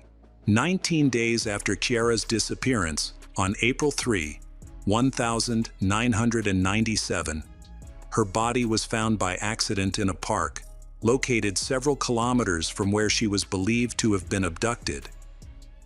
Similar to Jane, Ciara had a knife wound in her neck, and her body was partially covered with branches. Notably, the murders of Jane and Ciara occurred while Edwards was with his future partner, a woman with a 3-year-old daughter. He met she in April 1997 when he went to her workplace to fix lightning-damaged wiring. Edwards surprised everyone by admitting his love for his new girlfriend within just a month of their first meeting. Since that time, their relationship has been progressing quickly. In a home video that was later obtained by the authorities, Edwards appeared joyful as he played tennis with her young stepdaughter, he offering little girl helpful advice during the game. Furthermore, it was reported that he frequently organized picnics in parks, hosted guests, and lived an otherwise normal life. According to Edwards' new partner, perhaps the infidelity of his previous partner had hurt his feelings greatly. The police focused their investigation on taxi drivers for a few reasons. First, the victims were last seen trying to use taxi services, which led authorities to this theory. Second, some witnesses reported seeing a car near the locations where the abductions took place, suggesting a possible connection. Despite conducting extensive DNA and fingerprint tests on numerous taxi drivers, these efforts did not yield any results. By April of the following year, investigators identified a main suspect, a 40-year-old civil servant named Lance Williams, who was frequently seen driving in the area of the abductions. However, after a lengthy period of surveillance and questioning by police, Lance never confessed to involvement in any of the cases. By 2008, after numerous interrogations, authorities concluded that he was no longer a suspect. One person initially considered a suspect was Bradley Murdoch, but he was later ruled out. Interestingly, at the height of the investigation, a special task force of over 100 police officers from different departments was involved. Despite their numbers, the task force did not achieve significant results and was nearly completely disbanded. Following this, the department focused on investigating serious crimes took over the case. The first significant breakthrough came in 2009 when a DNA match was found. Forensic officer George Payton and senior researcher Lowry Webb managed to extract DNA from the decomposed remains of Ciara and sent it to the UK for testing. Although similar tests had been done in Australia and New Zealand before, they had not yielded any noteworthy findings. Police officers continued to search for clues. In one UK laboratory, a special testing technique was used. This technique not available in Australia, it could obtain results from even the smallest tissue samples. Later, specialists in Australia compared the DNA obtained from the samples to their database. They found a match with the DNA of a person who had committed crimes against a 17-year-old girl in a city cemetery in 1995. This finding led authorities to conclude that all these crimes were committed by the same individual. However, the understanding of the crime in Western Australia only evolved in 2015, when police confirmed the connections between the cemetery crime, the murder of Jane, Ciara, and an attack on an 18-year-old in his own room in 1988. It's important to note that during this earlier crime, Edwards accidentally left behind a nightgown containing his biological material. In the early morning of December 22, 2016, officers from the Western Australia State Police Tactical Response Unit entered the home of Edwards and took him. When they handcuffed him, his first reaction was, "What the hell is going on here?" The officers quickly informed him that he was a suspect in the Claremont serial killer case. In disbelief, he responded, "You've got to be kidding." As they read him his rights, he expressed confusion about why they thought he was connected to the case. Indeed, up to this point, Edwards had led a rather quiet and calm life. His social media profiles indicated that he and his common-law wife had been active volunteers, and he had even received an award from the city for his community service. He had crafted an image of a normal person, but whether he really was one is another question. The next day, Edwards was taken into custody. Formal charges were brought against him. Some of these charges included aggravated murder, kidnapping, indecent exposure, and sexual assault. Meanwhile, police began a thorough search of the house where Edwards had lived for several years. The evidence found in the garage was so disturbing that much of it could not be presented in a public trial. This evidence included various illegal pornographic materials, homemade sex toys, bags containing his genetic material secured with hair ties, and a large collection of women's underwear with openings for male genitalia. One notable discovery was a series of documents or stories. The first was titled The Story of Chloe, the second was Sophie, and the third was Nicole. All these stories shared a common theme: a man kidnapped victims. It was unclear whether he had written the stories himself or downloaded them from the internet. In late October 2019, Edwards pleaded guilty to 5 out of the 8 charges against him. Meanwhile, Edwards denied the murder charge, claiming he had no involvement in the crimes. The main trial, led by Chief Justice Stephen Hall, began on November 25, 2019, at the prosecution's request. It was conducted without a jury due to significant public interest and the abundance of unique evidence. Approximately 240 witnesses testified during the trial, which lasted for 7 months. Throughout this time, Edwards chose to remain silent and did not provide any comments. He also declined to undergo a psychiatric evaluation that could have shed light on his motivations for committing such horrific acts. One of the key pieces of evidence came from the fabric fibers found on the victims' bodies during a thorough police investigation. A total of 98 fibers were collected, most of which matched the polypropylene fibers from the work uniform of Edwards. This uniform was custom-made for the company where he was employed, indicating that it couldn't have been purchased at a local store. Additionally, polypropylene fibers were discovered in Kiara's hair, and their composition and color perfectly matched the carpet in Edwards's work vehicle. He worked as a technician at a local telecommunications company, which meant he frequently drove a company car, a Holden Commodore executive station wagon with the Telstra company logo. He used this vehicle even outside of work hours.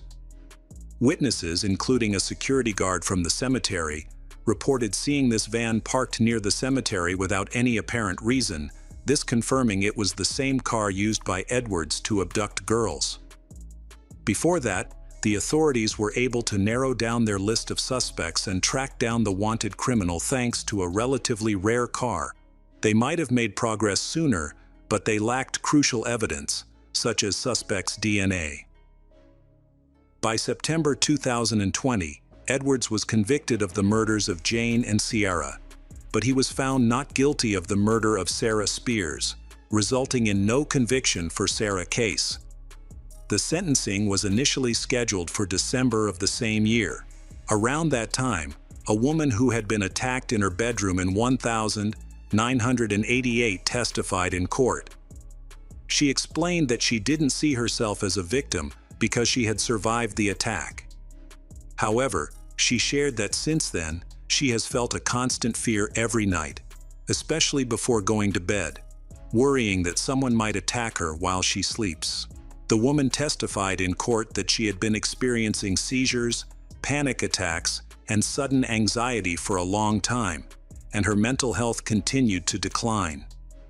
Another victim, who was kidnapped by Edwards and assaulted in a cemetery, stated that he robbed her of her youth. She found it difficult to articulate the profound effects this horrific experience had on her life. A third victim, who was assaulted in a city hospital, learned about Edwards' arrest when law enforcement contacted her. They informed her that the man who attacked her was a serial killer, which left her in shock. However, Unlike many other victims, she was able to speak publicly about her experience and even wrote a book about it. Edward's first common-law wife's partner also commented on the arrest, but he chose to remain anonymous. He expressed doubts about being the father of his daughter due to the recent events. Edward's second partner testified in court. She revealed that she began to question Edwards's honesty in the early 2000s. This prompted her to check his bank accounts, where she found that he was withdrawing between $300 and $400 every few days. She noted that she and Edwards lived modestly and often faced financial struggles. Meanwhile, Edwards's relatives defended him vigorously. His nephew, Adam Edwards, portrayed him as a generous, straightforward, and approachable person, insisting that he could not possibly be a serial killer. On December 23, 2020, Bradley Robert Edwards was sentenced to life in prison with a 40-year probation period. This sentence was unprecedented and marked the longest in Western Australia's history. When Supreme Court Justice Stephen Hall announced the verdict, applause erupted in the courtroom. The judge noted that although there were aggravating factors for each crime, there was not enough evidence to prove that Edwards posed a continuous threat to others. Interestingly, Edwards's legal team had until February 3, 2021, to appeal the decision and argue for his innocence, but they never did. The local police commissioner remarked to news agencies that the court had imprisoned one of the country's most dangerous criminals. He expressed hope that Edwards would spend the rest of his life in prison without the possibility of release.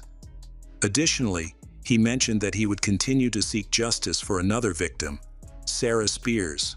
The case against Edwards is considered one of the most expensive and lengthy criminal trials in Western Australia.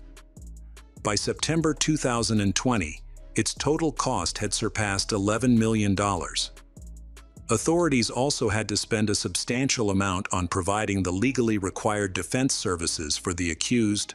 Significant funds were allocated for the prosecution as well.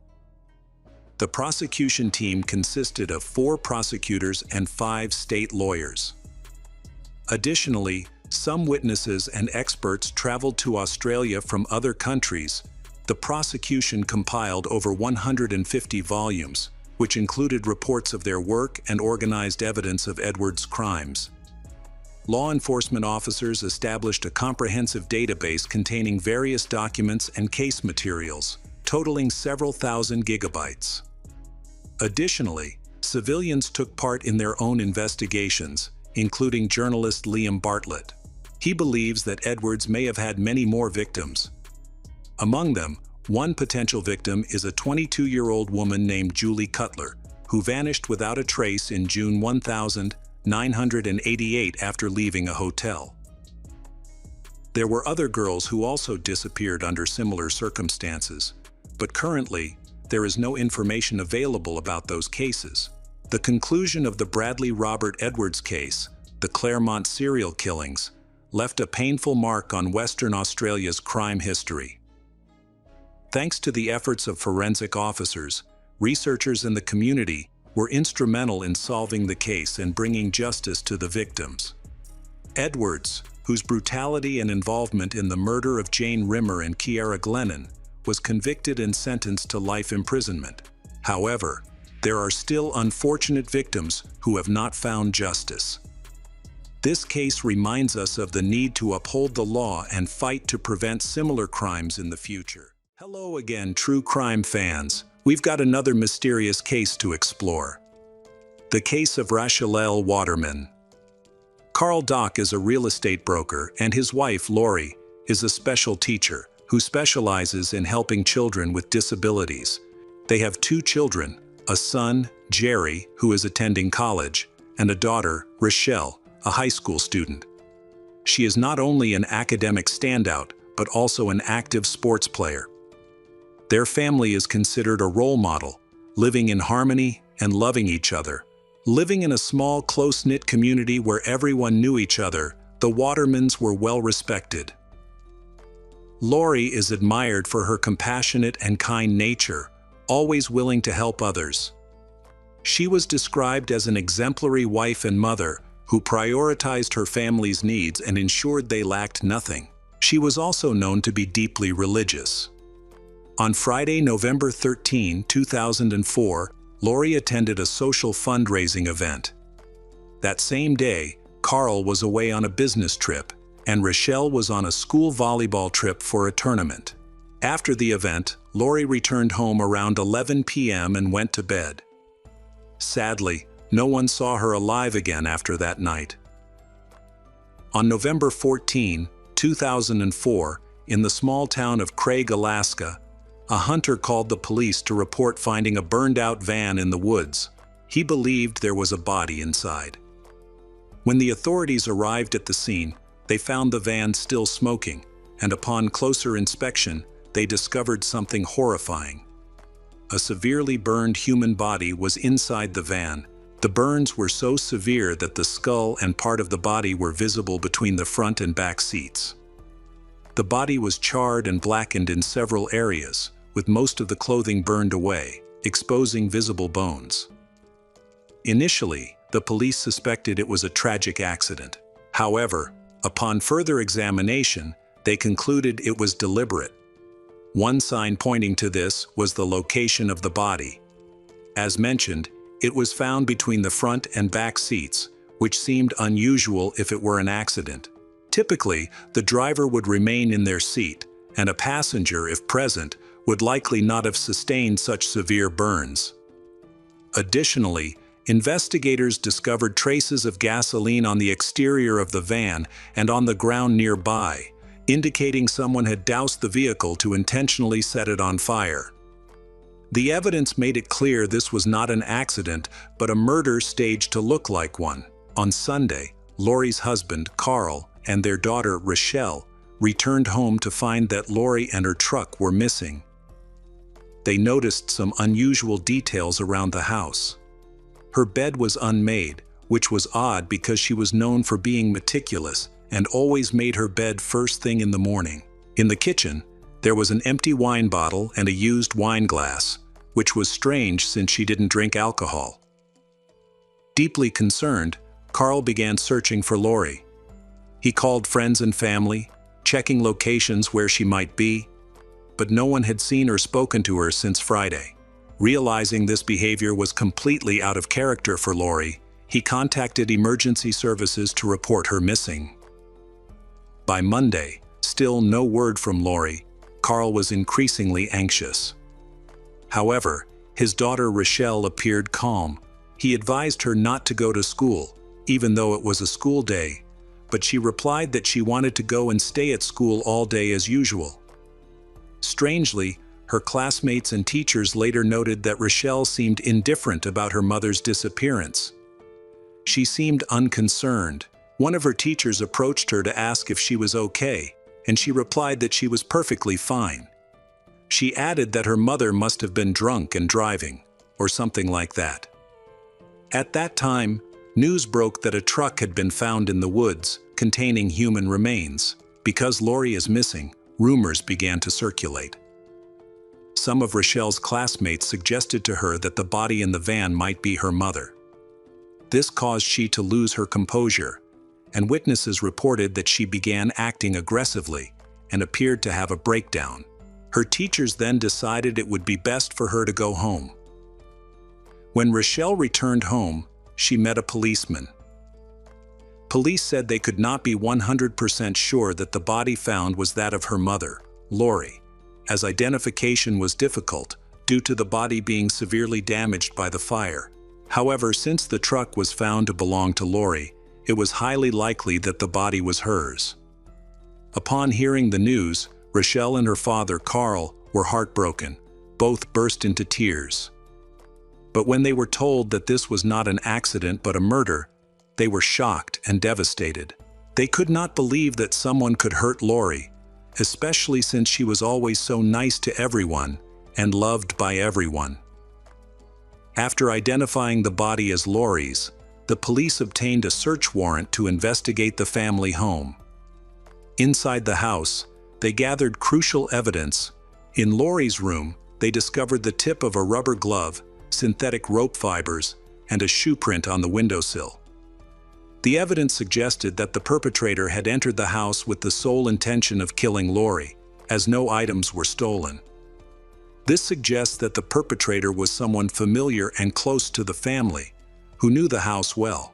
Officers launched an investigation and began questioning Lori's relatives and close acquaintances. The first suspect was Carl, her husband, because in cases like this, the husband or wife is usually the suspect. However, he had an alibi. He was away on a business trip and could provide evidence to confirm this. Additionally, during his conversations with detectives, he appeared deeply devastated by his wife's death. His grief seemed genuine, so he was ruled out as a suspect. Investigators then questioned Rochelle. There were several details in the conversation that made them suspicious. They discovered that she associated with dangerous individuals, specifically Jason Arndt and Brian Riddell. Both men were older than she and had reputations as troublemakers. The police had noticed them before, as neither held steady jobs, and they seemed to live recklessly without direction. Brian had previously been Rochelle's boyfriend. They dated for a while before breaking up. After her breakup with Brian, she began dating Jason. He was 24 years old at the time and was Brian's friend. Lori disapproves of her daughter, Rochelle's relationship.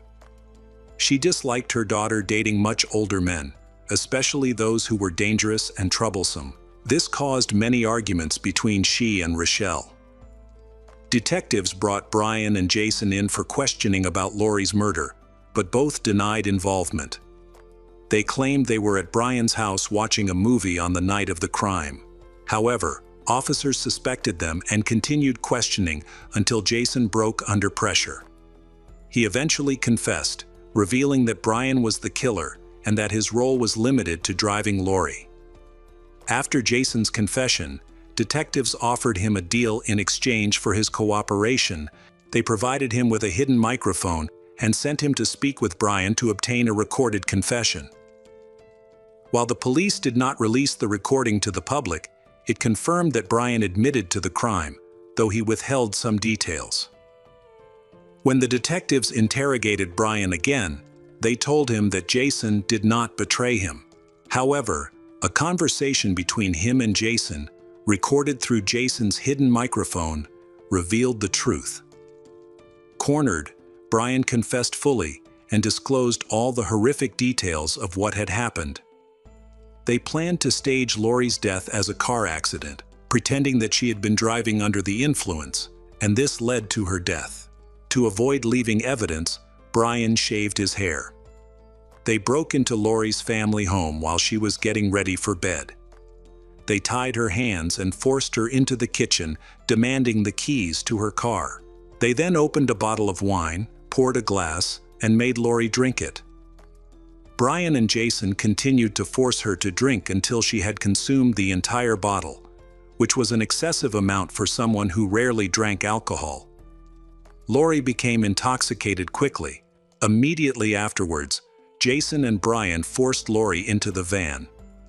Brian took the driver's seat, and they headed into a remote forest to find a spot where they could stage a fatal accident. When it is almost dawn, they stopped on an isolated, rarely traveled road. Jason intentionally broke Lori's neck to make it appear that she had died in an accident. He struck her forcefully with the edge of his hand, but he failed to kill her. When that didn't work, Jason began hitting Lori's neck with a flashlight, delivering several powerful blows, but this also failed. Determined to end her life, he resorted to strangling her until she stopped breathing. In her final moments, she tried to speak, repeatedly asking a question, but her words were unclear, so Jason couldn't understand. Later, Brian speculated that she had been trying to ask why they were committing such an act, but she never got the chance to say it clearly. Jason and Brian originally planned to stage a car accident, but after killing Lori, they realized that this plan would not work. Instead, they drove deeper into the woods and decided the only way to destroy the evidence was to burn the car. This is how they ended Lori's life. Upon hearing their confession, the police asked why they committed such a crime. They explained that they believed they were protecting Rochelle. Rochelle created an internet blog called My Shitty Life, where she shared that her life was hell. In the blog, she complained about the small town where she lived, the people around her, society, and especially her mother, Lori. According to Rochelle, her mother was cruel, frequently criticizing her appearance and how she dressed. Her mother also scolded her and her friends for eating unhealthy food and drinking the wrong beverages. In one blog post, she revealed that, during a heated argument, she became so angry at her mother's words that she pushed her down the stairs. The day Lori was killed, Rochelle posted about it on her blog. In her post, she informed everyone that her mother had been killed and mentioned that she wouldn't have access to her computer until the weekend because the police had taken it for investigation. Notably, she wrote this on the day her mother died, before her mother's body was even discovered. When questioned by detectives, Jason stated that Rochelle had confided in him about the abuse she suffered at home from her mother. He claimed she even showed him bruises as proof, and said it was she who came up with the idea of killing her own mother, Lori. However, when Rochelle was questioned, she completely denied this. She claimed she never suggested such a thing and insisted that it wasn't part of any plan. She also stated she didn't believe Jason was involved. She did admit to having a troubled relationship with her mother. She explained that they argued frequently and that her mother often criticized her, including her choice of friends, clothing, the way she dressed, and how much she ate. She also accused her mother of doing terrible things, such as threatening her with a knife and even once saying she would sell her. No evidence was found to suggest that Lori insulted her daughter. People who knew Lori spoke positively about her. The police discovered a letter she had written to Rochelle, in which she calls Rochelle her beloved daughter. In the letter, she expressed how difficult it was for her to deal with the tension between them. She explained that her actions came out of love, like any mother would do for the daughter they truly love. Rochelle told detectives that when she confided in Jason about the conflicts between her and her mother, he suggested finding a way to deal with her mother. She also claimed she repeatedly told him she didn't want that. However, her statements raised suspicions due to contradictions. She initially said that Jason couldn't do it, but later admitted that Jason had repeatedly suggested getting rid of her mother. Another questionable thing is, if Rochelle was completely unaware of the plan, then how did she know that her mother, Lori, had died before her body was found? During the interrogation, Rochelle lied repeatedly. However, she realized that her lies had been discovered. She finally decided to confess. She explained that initially, there was no plan to harm her mother or take her life. She simply wanted to gain independence and free herself from parental control. However, Jason suggested that killing Lori would be a quicker and easier solution. The three of them, Rochelle, Jason, and Brian, agreed and began planning. She provided instructions on how to enter the house and identified the perfect day for the act, believing she wouldn't be suspected because she would be away on a school trip. On November 19, 2004, Rochelle, Jason, and Brian were arrested for several crimes, including conspiracy, unlawful imprisonment, theft, assault, and murder. Brian Riddell pleaded guilty and was sentenced to 9 years in prison. Jason Arent received 50 years for murder and an additional life sentence for complicity. Rochelle, however, pleaded not guilty. During the trial, both Brian and Jason testified against her. The trial was complicated as Rochelle faced many issues involving a jury, lawyers, and because she was underage. Despite the crime occurring in 2004, her sentencing was delayed until 2011. Ultimately, Rochelle Waterman was found guilty, but only on charges of negligence and manslaughter. She was sentenced to 3 years in prison. Having served her sentence, she is now free. This crime was highly publicized and deeply tragic. It tells the heartbreaking story of Lori, a mother devoted to her daughter, only wanting the best for her. Understandably, no mother would remain calm upon learning that her young daughter was dating men more than 9 years older than her. No parent would approve of such a situation. As children grow up, they sometimes fail to realize that their parents' strictness or actions come from love and a desire to protect their happiness.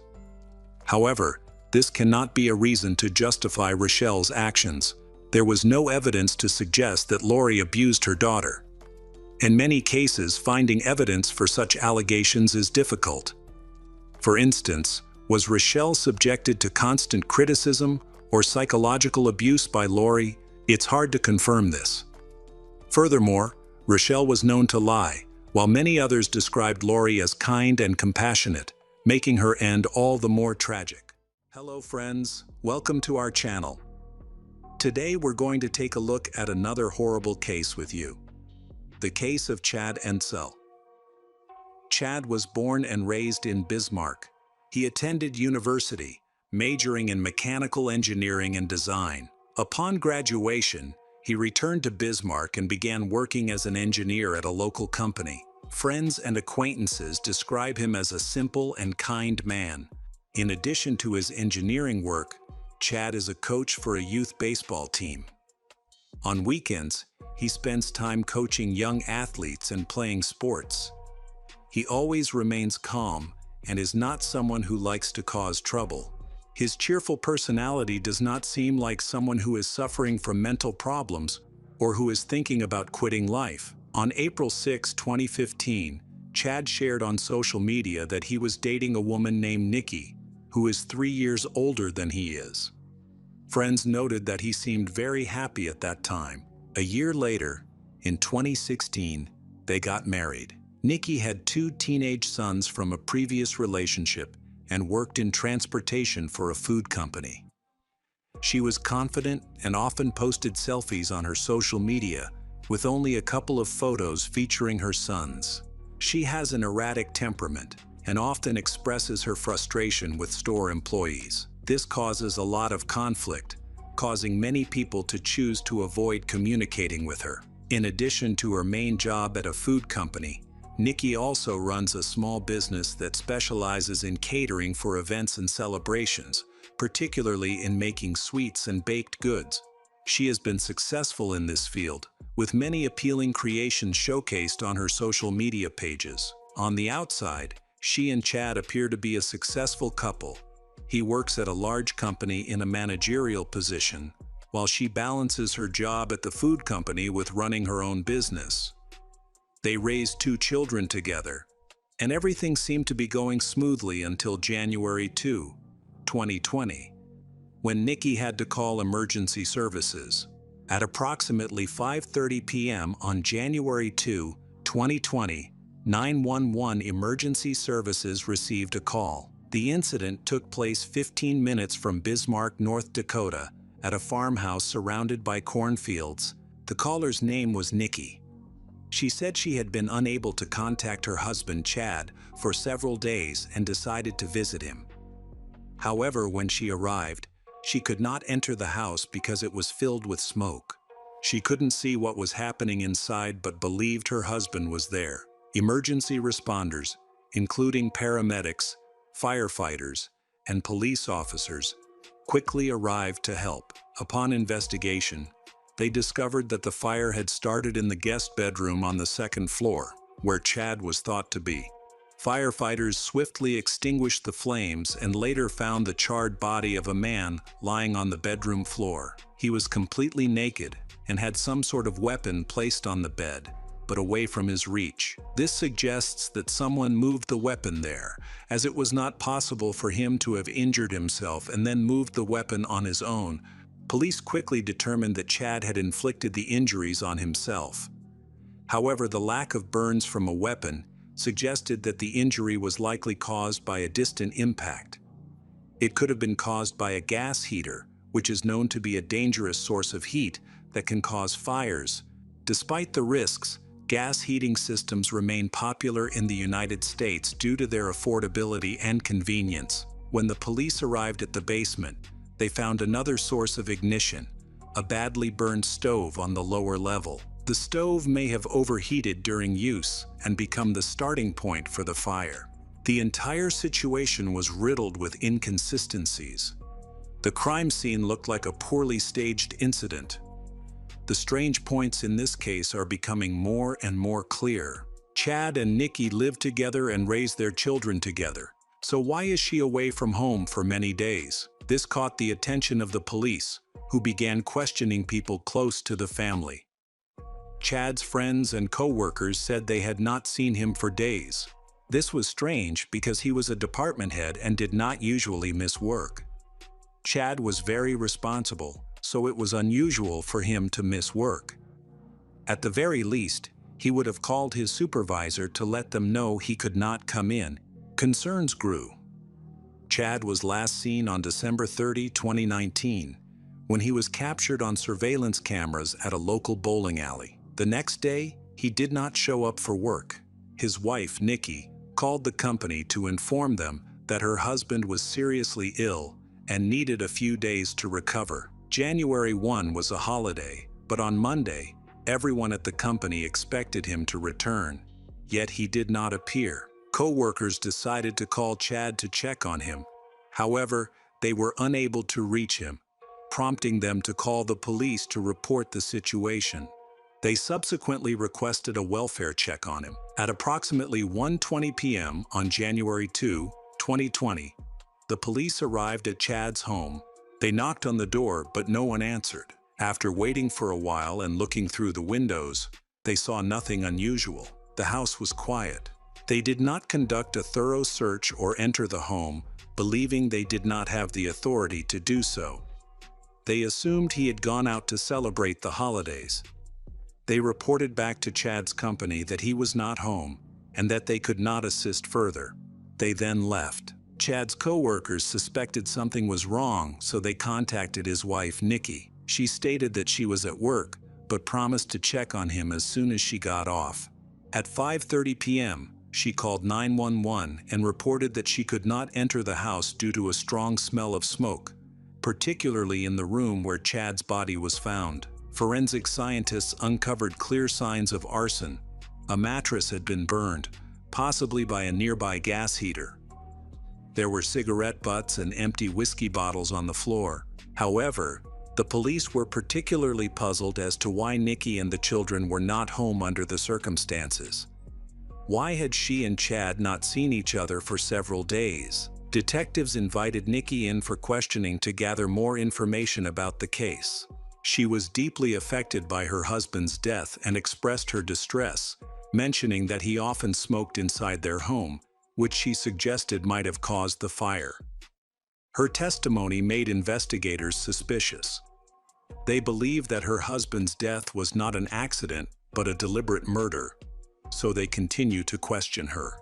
Nikki then explained why she had been absent from home, stating that the stove had broken down and she had to temporarily stay in a hotel because she couldn't stand the cold. However, the strange thing was that the children were not with her or Chad, but living with her mother.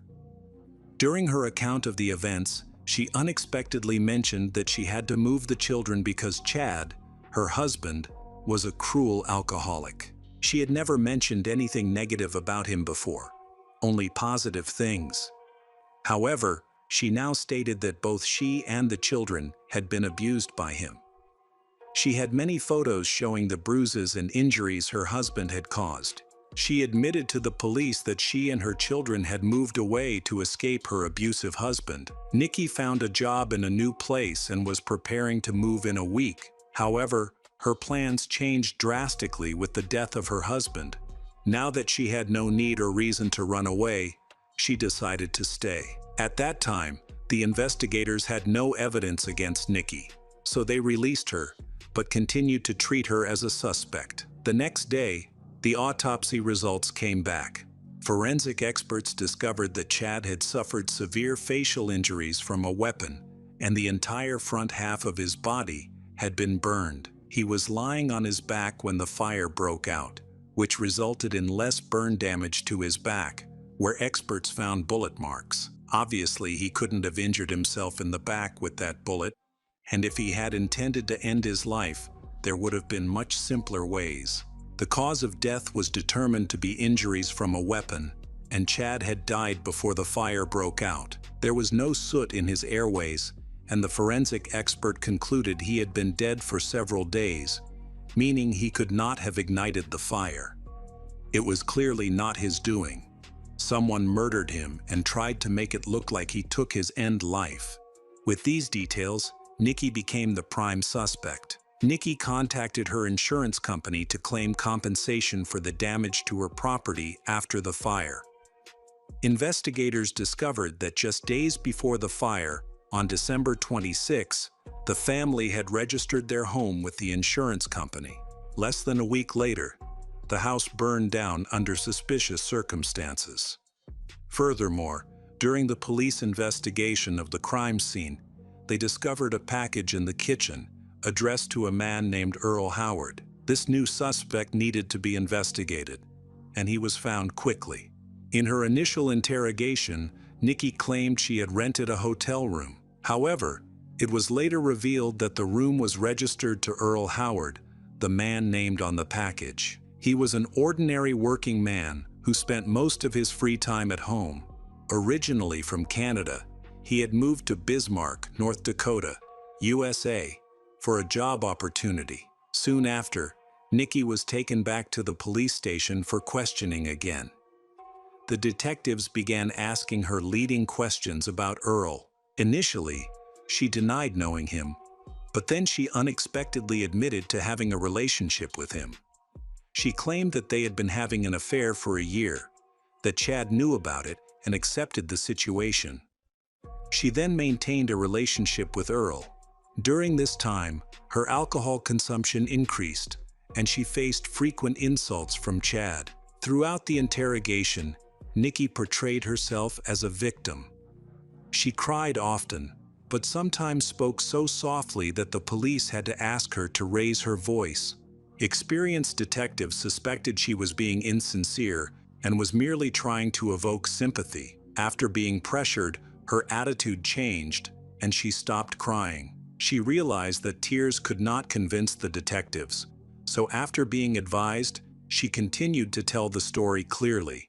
Nikki finally provided details about the incident that led to Chad's death on the evening of December 30. That evening, he went to his favorite bowling alley and played for a few hours, then went home. At that time, Nikki was at a hotel with her lover, Earl. She planned to return home later that evening to gather her belongings before their trip to Texas. When she got to their house, she found Chad drunk and he started abusing her again. He physically attacked her, and she stated that during such moments, she would simply leave. However, Nikki then shifted the conversation to more abstract topics. She expressed frustration about Chad's drinking and gambling losses. The investigator had to press her again to continue answering questions. Unexpectedly, she revealed that she had returned home that night not alone, but with her lover, Earl. Chad was clearly upset by this and started yelling at her, prompting her to leave the house. Nikki claimed to have heard a heated argument and a struggle between Earl and Chad, followed by a bang. However, she did not ask Earl what happened. According to Nikki, they simply got into the car and drove away in silence. At this point, Nikki wrote a confession and placed it on the table. Then she decided to tear the paper. However, the detective quickly grabbed the confession from her hands. This action further aroused suspicion, leading the police to conclude that Nikki was involved in the death of her husband, Chad. Furthermore, while investigating the crime scene at Chad's home, detectives found a surveillance camera. They retrieved the video footage, which revealed crucial information. Earl and Nikki arrived at the house around 10 p.m.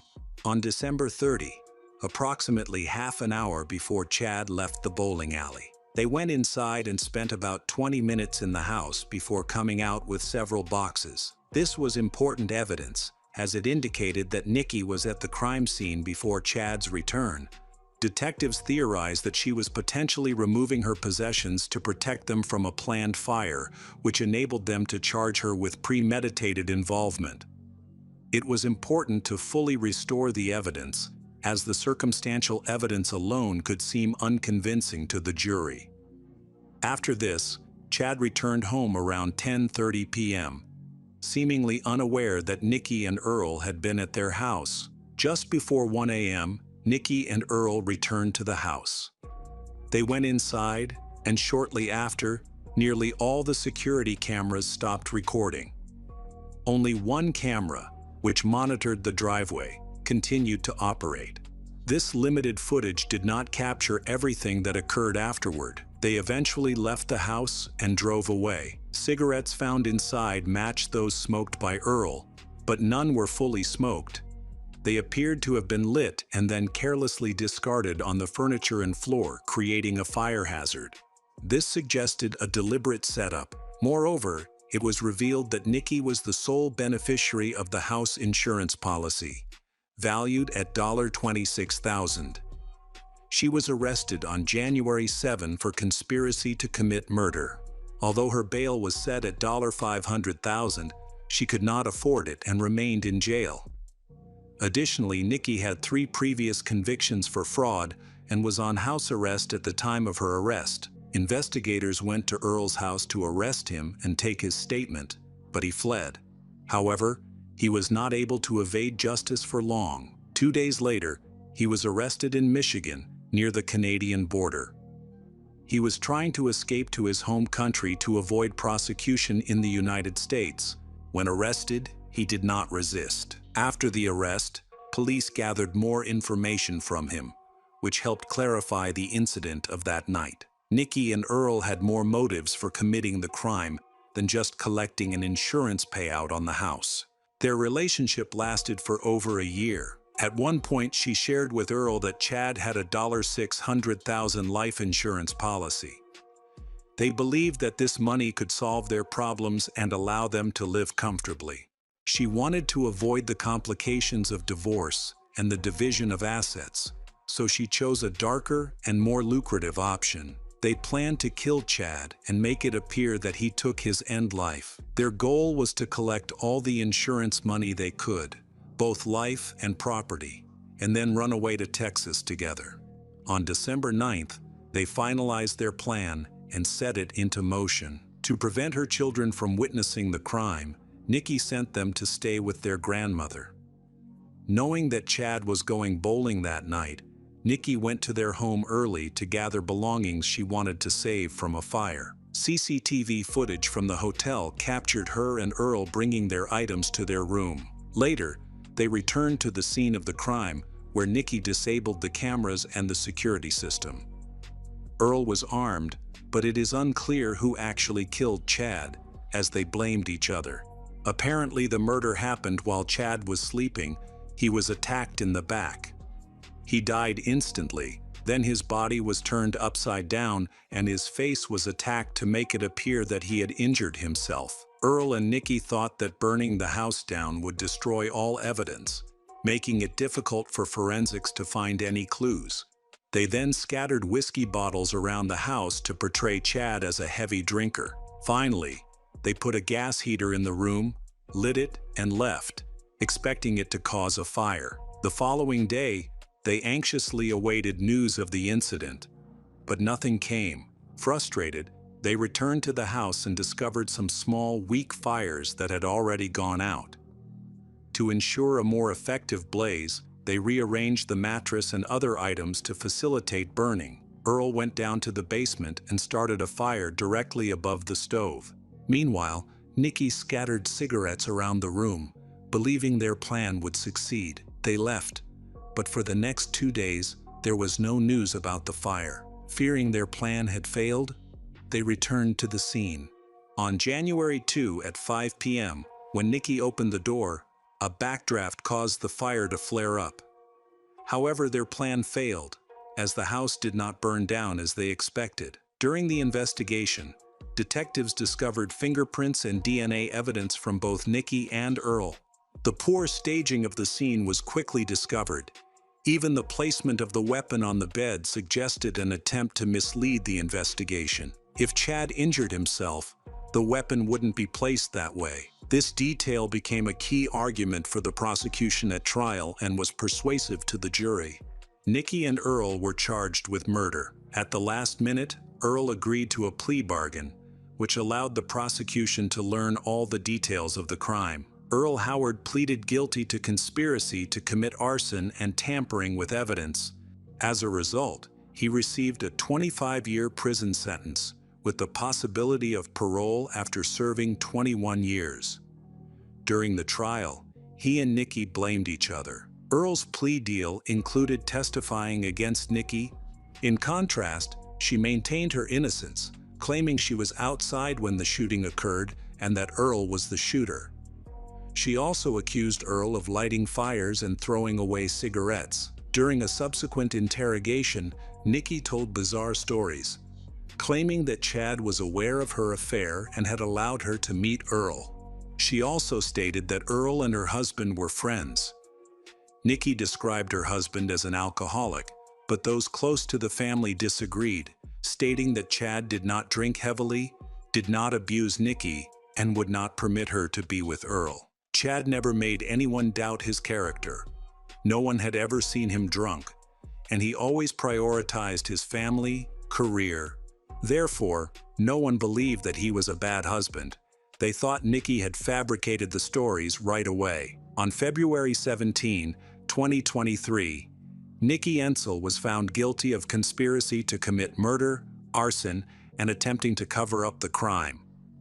On March 16, 2023, she was sentenced to life in prison with the possibility of parole after 36 years, plus an additional 15 years for arson.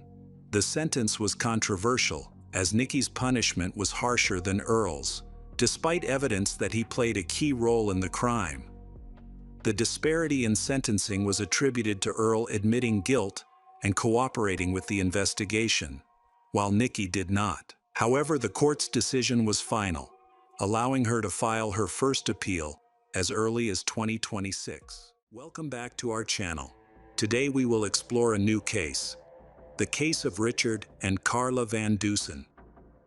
In many cases, even the most trustworthy and kind individuals who show no signs of criminal or malicious behavior can become entangled in criminal cases. Their kindness and trust are sometimes exploited by dangerous individuals in society, leading to crimes that are beyond imagination. Carla Van Dusen was born on September 20, 1954. From a young age, she was easygoing, quiet, hardworking, and diligent in her studies. She married early, hoping for a happy family life, but her dreams of stability were shattered. Her first husband was cruel and manipulative, exerting total control over her. Carla was trapped in the relationship, unable to leave for a long time due to fear of his unpredictable and abusive behavior. When she finally managed to escape this nightmare, she was left with deep emotional scars and a lingering mistrust of others. However, one bright spot emerged from her first marriage: the birth of her son. Carla and her son shared a close and loving bond, and he became a true source of strength for her as she navigated the challenges of life. After her divorce, Carla lost interest in relationships with men and devoted herself entirely to raising her son. Years later, once her son was grown, she began to heal and decided to give her personal life another chance. This change was largely influenced by the persistence of a new suitor. Fate brought Carla together with Richard, a 55-year-old man with 2 daughters from a previous relationship. They met in 2000 when Carla was 46 years old. Their relationship progressed quickly, and within a few months, they decided to get married. For Carla, it felt like a miracle. She had nearly given up hope of finding her soulmate, but believed she had finally gotten lucky with Richard, who seemed like the perfect partner for the rest of her life. At that time, Carla worked part-time as a court stenographer, spending most of her free time with family and volunteering. Richard's daughters and Carla's son got along well, and everything appeared to be going smoothly. On November 27, 2003, a local businessman on Old Memorial Highway encountered a disturbing scene. He noticed a suspicious car parked across from his store. At first glance, it looked as though the vehicle had been abandoned in a hurry. Inside the car, he spotted a woman's handbag carelessly thrown on the floor. The windshield on the passenger side had a circular hole, as if it had been cut. What stood out the most were small reddish spots scattered across the front seats, resembling blood. Alarmed, he immediately called the police. When officers arrived, they found the vehicle unlocked and began examining its contents. Inside the woman's purse, they found documents, money, and personal belongings, some of which were scattered on the ground near the car. A mobile phone was also discovered nearby. Using the documents in the purse and the phone records, authorities identified the vehicle as belonging to the Van Dusen couple. While contemplating their whereabouts, the officers heard someone calling for help from hundreds of meters behind the road embankment. A person was frantically signaling and urging them to contact the police. Guided by this witness, the officers followed him to the scene. On a secluded, forested dirt road a couple of kilometers from the highway, the witness had stumbled upon two bodies. Spotting the police, he began shouting for help. Even a cursory inspection allowed officers to identify the victims as Richard and Carla. Both had attack wounds to the head by weapon. Police immediately launched an investigation. Detectives quickly determined that both victims were respectable individuals with no ties to crime, mental illness, or dangerous addictions. They also found no evidence suggesting Richard and Carla had any enemies. The investigation faced challenges due to the abundance of clues left behind, but this offered hope for identifying the perpetrator.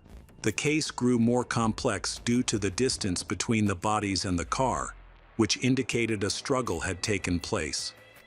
It was evident that Richard had attempted to flee from the attacker but failed. Investigators believed the assault began inside the car, suggesting the perpetrator was already present in the vehicle. Richard either ran out of the car or was pulled out, after which the attacker beat him. Relatives and friends of the victims supported this theory, as Richard and Carla had never argued, let alone become violent with each other. Forensic experts thoroughly examined the car and the condition of the bodies. Their analysis revealed that Carla was inside the car during the attack. The bullet passed through her hand and head, killing her instantly. Richard, her husband, was attacked outside on the street and attacked in the head. Carla's body was then dragged next to Richard's body. Richard and Carla was found hundreds of meters away from their family car. These findings ruled out the possibility of a self-harm or one spouse killing the other. Evidence clearly pointed to the involvement of a third party. During the investigation, police learned that the Van Dusens had lost a car. The forensic experts discovered a driver's license at the scene. It belonged to a man named Henry Sullivan, a Florida resident with a criminal record, which immediately raised police suspicions. A database search revealed that Sullivan had a history of criminal activity, including possession of controlled substances, probation violations, and 2 aggravated assaults. His violent past made detectives believe they were on the right track. Investigators decided to locate and question Henry Sullivan in person. When the police arrived at Sullivan's apartment building, they immediately noticed something unusual. A bright red Chevrolet Cheyenne parked nearby. The car stood out in the impoverished neighborhood, as it was relatively new. When officers ran the license plate, they discovered the car belonged to the Van Dusens. The evidence against Sullivan seemed to be mounting. Detectives confronted him about the double homicide, catching him completely off guard. Sullivan denied any involvement, claiming he had no idea why the restored car was on his street. He even insisted he didn't have the car keys. However, he couldn't explain how his driver's license was found just meters away from the murder victims. The investigators were unsure if he was truly the killer. There seemed to be no clear motive for the crime. Carla and Richard were kind, hard-working people with no known enemies.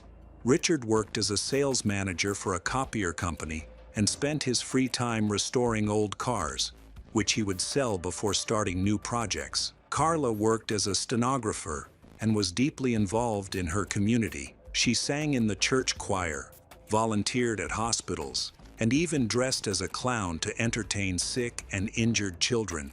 Both were well-liked and respected in their city.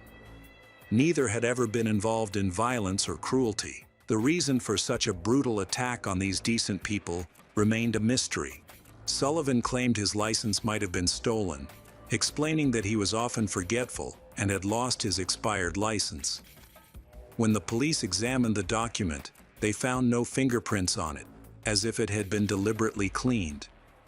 This was unusual because if Sullivan had dropped it accidentally, his fingerprints should have been present. This raised the possibility that someone had stolen Sullivan's license and planted it at the scene to frame him. The fingerprint analysis posed significant challenges. Forensic experts thoroughly searched the car, focusing on areas such as the door handles, back seat, and seat belts. But they found almost no traces of evidence. It appeared that the crime scene had been meticulously cleaned, leaving little to no clues behind. Initially, it seemed as though the killer had left no evidence at all. However, police discovered the bullet that killed Carla from a 9mm pistol. Coincidentally, Sullivan owned 2 weapons of this caliber. While one of them was inoperable, the other could have been the murder weapon. Forensic scientists examined the functional weapon in the lab, which Sullivan voluntarily handed over, claiming it would prove his innocence. A ballistic analysis was conducted to compare the bullets from Sullivan's weapon with the one recovered at the crime scene. After tests the confiscated weapon, experts concluded that it did not match the murder weapon. Nevertheless, detectives did not want to discard this option completely since Sullivan had a criminal past, including one related to violent crimes. Investigators also considered the possibility that Sullivan was being framed or that he was not directly involved in the double murder. On the day of the murder, Richard and Carla had been planning to sell one of Richard's collectible cars, the red car found near Sullivan's home. The sale of the car would have involved a significant amount of money, which could have served as a motive for the crime. Forensic experts then turned their attention to analyzing blood droplets found at the scene, hoping to identify the killer's DNA. Their analysis confirmed that Carla had died inside the car. Inside the vehicle, only Carla's blood was discovered, while outside, only Richard's DNA was present. This information helped clarify the sequence of events. Initially, no evidence of a third party was found in the collected samples. However, when forensic experts examined blood traces from the car's steering wheel, they determined that the blood belonged to a third person. This revealed that someone else had taken control of the vehicle and driven it. Investigators speculated that the perpetrator might have injured his hand during a struggle or while cutting the seatbelt, leaving his blood on the steering wheel and he without realizing it. Now Detective Sullivan requested his DNA samples to compare with the evidence found in the victim's car. Sullivan agreed, confident he had nothing to hide. The test results confirmed that the blood found did not belong to him. So Sullivan was removed from the list of suspects. The investigators began to suspect that the license had been deliberately faked by someone in Sullivan's close circle, a ruthless individual with a history of violent crimes. Their focus shifted to Sullivan's brother, Justin. It was soon revealed that Justin had an outstanding arrest warrant for an unrelated case. On the night of the murders, Justin was stopped by a traffic officer for a violation. To avoid arrest, he gave Sullivan's name instead of his own, knowing the officer wouldn't verify his identity. The officer let him off with just a warning. Later, Justin likely stole Sullivan's documents and planted them at the crime scene to frame him for the murders.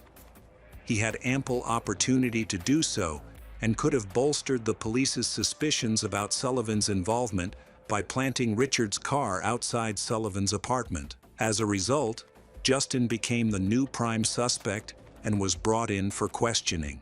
He denied any role in the double murder and provided an alibi. Justin claimed he was at a nightclub with friends on the night of the incident. While several witnesses supported his story, detectives suspected the friends might have lied or confused the date. The police then requested a DNA sample from Justin to compare with traces found on the car's steering wheel. However, the DNA profiles did not match. With the investigation at a standstill, detectives decided to revisit the case from the beginning, focusing more on Richard's car. While investigators were working outside, a man approached them on the street. He introduced himself as William DeParvine and claimed ownership of the car. William explained that shortly before the crime, he had purchased the vehicle from a collector. He said he had seen an advertisement for the retro car in a newspaper and went to Richard's home to inspect it. After being satisfied with the car, William paid Richard $6,500 in cash and took the car home. According to him, he had not seen the previous owners since the purchase and was unaware of anything happening to them. William did not arouse suspicion at first. He was a confident and well-educated law school graduate who even presented the contract and receipt signed by Richard. The documents clearly confirmed the car purchase. However, detectives decided to investigate further, and inconsistencies quickly surfaced. Witnesses revealed that shortly before the double murder, Richard and Carla had indeed found a buyer for the car. Richard was offered $13,500 for the vehicle, twice the amount William claimed to have paid. This made it clear that selling the car to William for $6,500 would not have been a profitable deal. With these revelations, detectives had new doubts, and William became a key suspect in this murder. He was called to the station for further questioning. William complied and admitted to meeting the Van Dusens at around 5:30 p.m. However, evidence soon contradicted his claim. Detectives discovered from phone records that Carla had spoken to her mother at 6:37 p.m. During the call, Carla mentioned they had found a buyer willing to pay a substantial amount and were planning to finalize the paperwork. Although she didn't name the buyer, she said the deal was agreed upon, and they had plans to meet later. So, at 5:30 p.m., it was impossible for Richard and Carla to have sold the car to William. After the phone conversation ended, Carla's mother couldn't stop wondering, why would anyone arrange to buy a car so late in the evening? The next day, Richard and Carla was found dead. Carla's mother was tormented by the thought that she might have been able to save her daughter.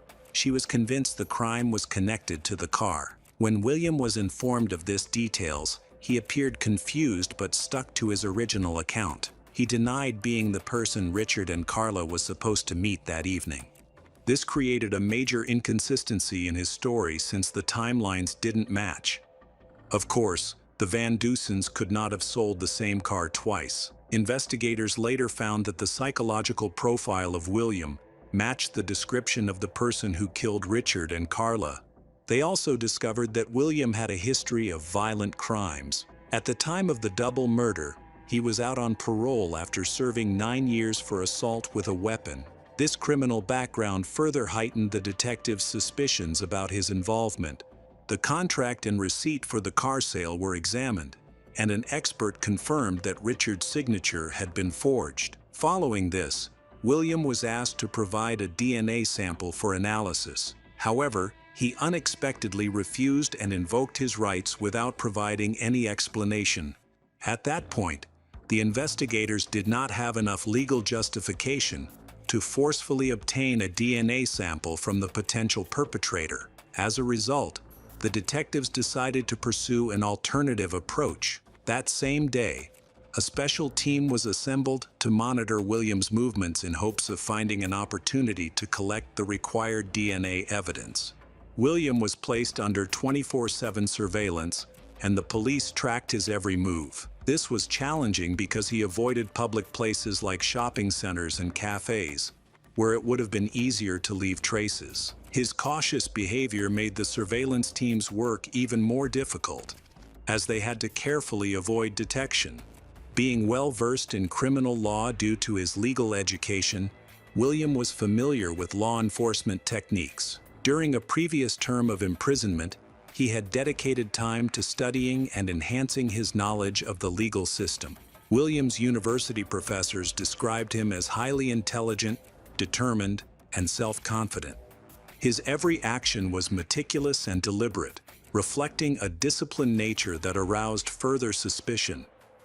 He constantly appeared tense, as though he feared being observed, which seemed to align with the theory of his involvement in the double murder. The police had been surveilling him for a long time. He followed the same schedule daily, going to work and returning home at the same times, rarely leaving his apartment. On weekends, he occasionally went to the store, but he appeared to have no friends and minimal contact with the outside world. The only social interactions he seemed to maintain were periodic meetings with his 2 daughters. His rigid routine, lack of social connections, and cautious behavior made it difficult for the authorities to collect DNA samples. After months of surveillance, detectives still lacked the crucial DNA evidence they needed. However, the suspect eventually made a critical error. During his Christmas shopping, he bought an ice cream and stopped at a shopping center food court. After finishing it, he threw the cup and stick into a trash can. Undercover officers retrieved the discarded items and secured the ice cream stick, which they sent to the lab. There, they successfully extracted a DNA sample from William. The results confirmed what investigators suspected. The genetic profile matched the blood found on Richard's car steering wheel. This proved that William was responsible for the crime. With this undeniable evidence, police arrested and charged William with 2 counts of first-degree murder. Despite substantial evidence against him, William steadfastly denied his guilt, claiming that Henry Sullivan was the true killer. During interrogation, however, his story began to shift, seemingly in an attempt to mislead the investigation. He admitted to meeting Richard and Carla the night before the murder, but claimed it was only to purchase a collector's car, after which they supposedly parted ways. Although he made slight adjustments to the timeline, his account became increasingly less credible. Despite this, William continued to insist that he did not shoot Richard and Carla, describing the car transaction as an ordinary purchase. The prosecution built its case on testimony from Carla's mother, who stated that her daughter had called her shortly before meeting William. Meanwhile, the defense lawyer argued that the genetic analysis used in the investigation had a margin of error, though it was so minimal that it did not affect the results. A second analysis was conducted, which confirmed William's involvement in the murders. Meanwhile, the defense attorney continued to focus on Sullivan, pointing out that his driver's license had been found near the crime scene. However, this line of defense ultimately failed, as no evidence, fingerprints, or other traces of Sullivan were found at the scene. The prosecutor's office presented a detailed account of the events from that tragic night. According to their findings, William met Richard and Carla and agreed to take a ride in a collectible Chevrolet Cheyenne to test its performance. He managed to lure the couple into their family car. Once there, he manipulated the situation to gain access to their vehicle. Instead of paying for the car, William pulled out a weapon and attacked Carla. Richard fled into the street, but William pursued and attacked him. After killing Richard, William cut Carla's seatbelt and dragged her body to where her husband's lay. During this process, he injured himself, leaving traces of his blood on the steering wheel. He then drove the victim's car to a store parking lot, abandoned it, and calmly returned home in the collectible Chevrolet Cheyenne. William had meticulously planned the crime, intending to frame a neighbor, Sullivan, who had a criminal record for violent offenses. Believing Sullivan's history would draw attention from the authorities, William planted Sullivan's license at the crime scene, ensuring it was wiped clean of fingerprints. However, his efforts backfired. Thanks to modern DNA evidence, William's scheme unraveled. During the trial, the prosecutor depicted the defendant as a cold and dangerous criminal who would commit double murder for just a few dollars. They described him as a serious threat to society. Despite this, The defendant adamantly claimed innocence and even requested to speak in his defense. However, the prosecutor intensified their efforts and dismantled all of his arguments. They presented extensive evidence against William, including the results of forensic examinations, DNA tests, shoe prints found near the victims' bodies, tire tracks from the red Chevrolet at the crime scene, and forged signatures on a sales contract. After deliberating for 3 hours, the jury found William DeParveen guilty of double murder. He was sentenced to death. In 2005, he was placed on death row. However, this was not the end of the case. William's lawyer filed multiple appeals and eventually identified a legal loophole. It was revealed that the death sentence had not been decided unanimously by the jury. Recent changes in Florida's criminal law required a unanimous jury vote for a death sentence to be carried out. Due to this error, a retrial was scheduled for 2022. Within weeks, the jury began deliberating the verdict. They spent time reviewing the case details. Although the prosecution recommended the death penalty, the jury failed to reach a unanimous decision. Under state law, this resulted in the death penalty being overturned. Instead, William was sentenced to 2 life terms in prison without any possibility of parole. He showed no emotion as the verdict was announced in court, while his 2 adult daughters cried, "Hey detectives, welcome back. We've got another mysterious case to explore. The case of Sarah Raras." Sarah grew up with her sister Nancy in a military family. Their father was an Air Force officer, so the family moved frequently. When Sarah was 6 years old, they relocated to New Mexico, where she started school. IQ tests revealed that she was exceptionally intelligent, particularly in mathematics and the sciences. She was charming, energetic, smiling, and sociable. In the 1980s, she graduated from high school and went on to attend the University of Mines in New Mexico, where she earned a scholarship. Although Sarah lived away from her family, she maintained a close relationship with Nancy, who lived an hour's drive away. Sarah often visited her relatives on weekends. During her time at university, she met a young man named Paul Cohen. After graduating with a bachelor's degree, Sarah and Paul got married. She then pursued a master's degree and hoped to find her own job.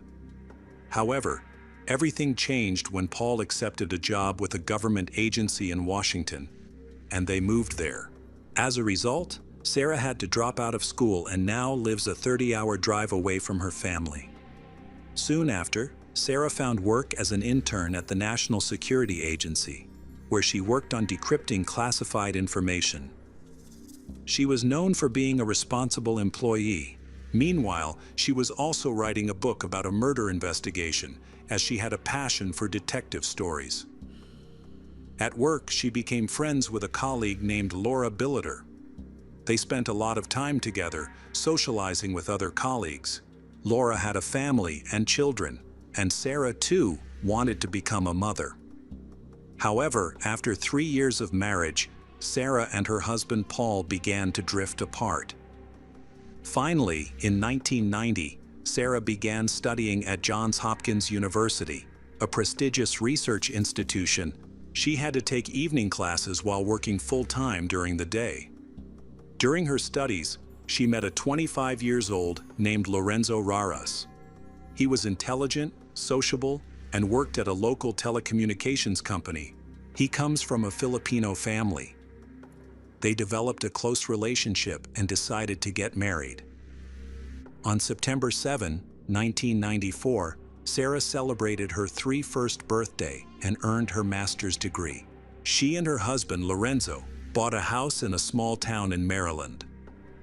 At the age of 33, Sarah became pregnant, and in July 1997, they welcomed a son named Will.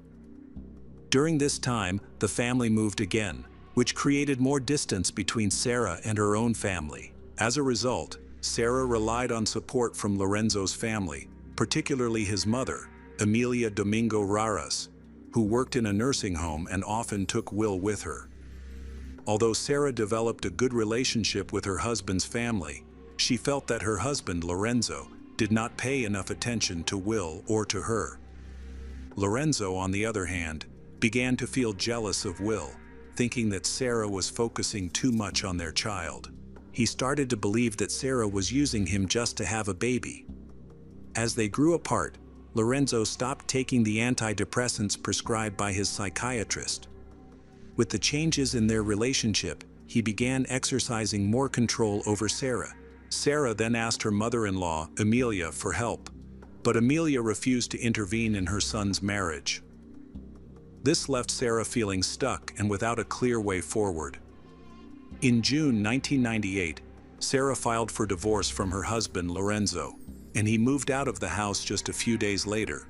During this time, she focused on caring for their child while managing her job. A nanny took care of her son while she was at work, and occasionally she would bring him to visit Lorenzo and Amelia.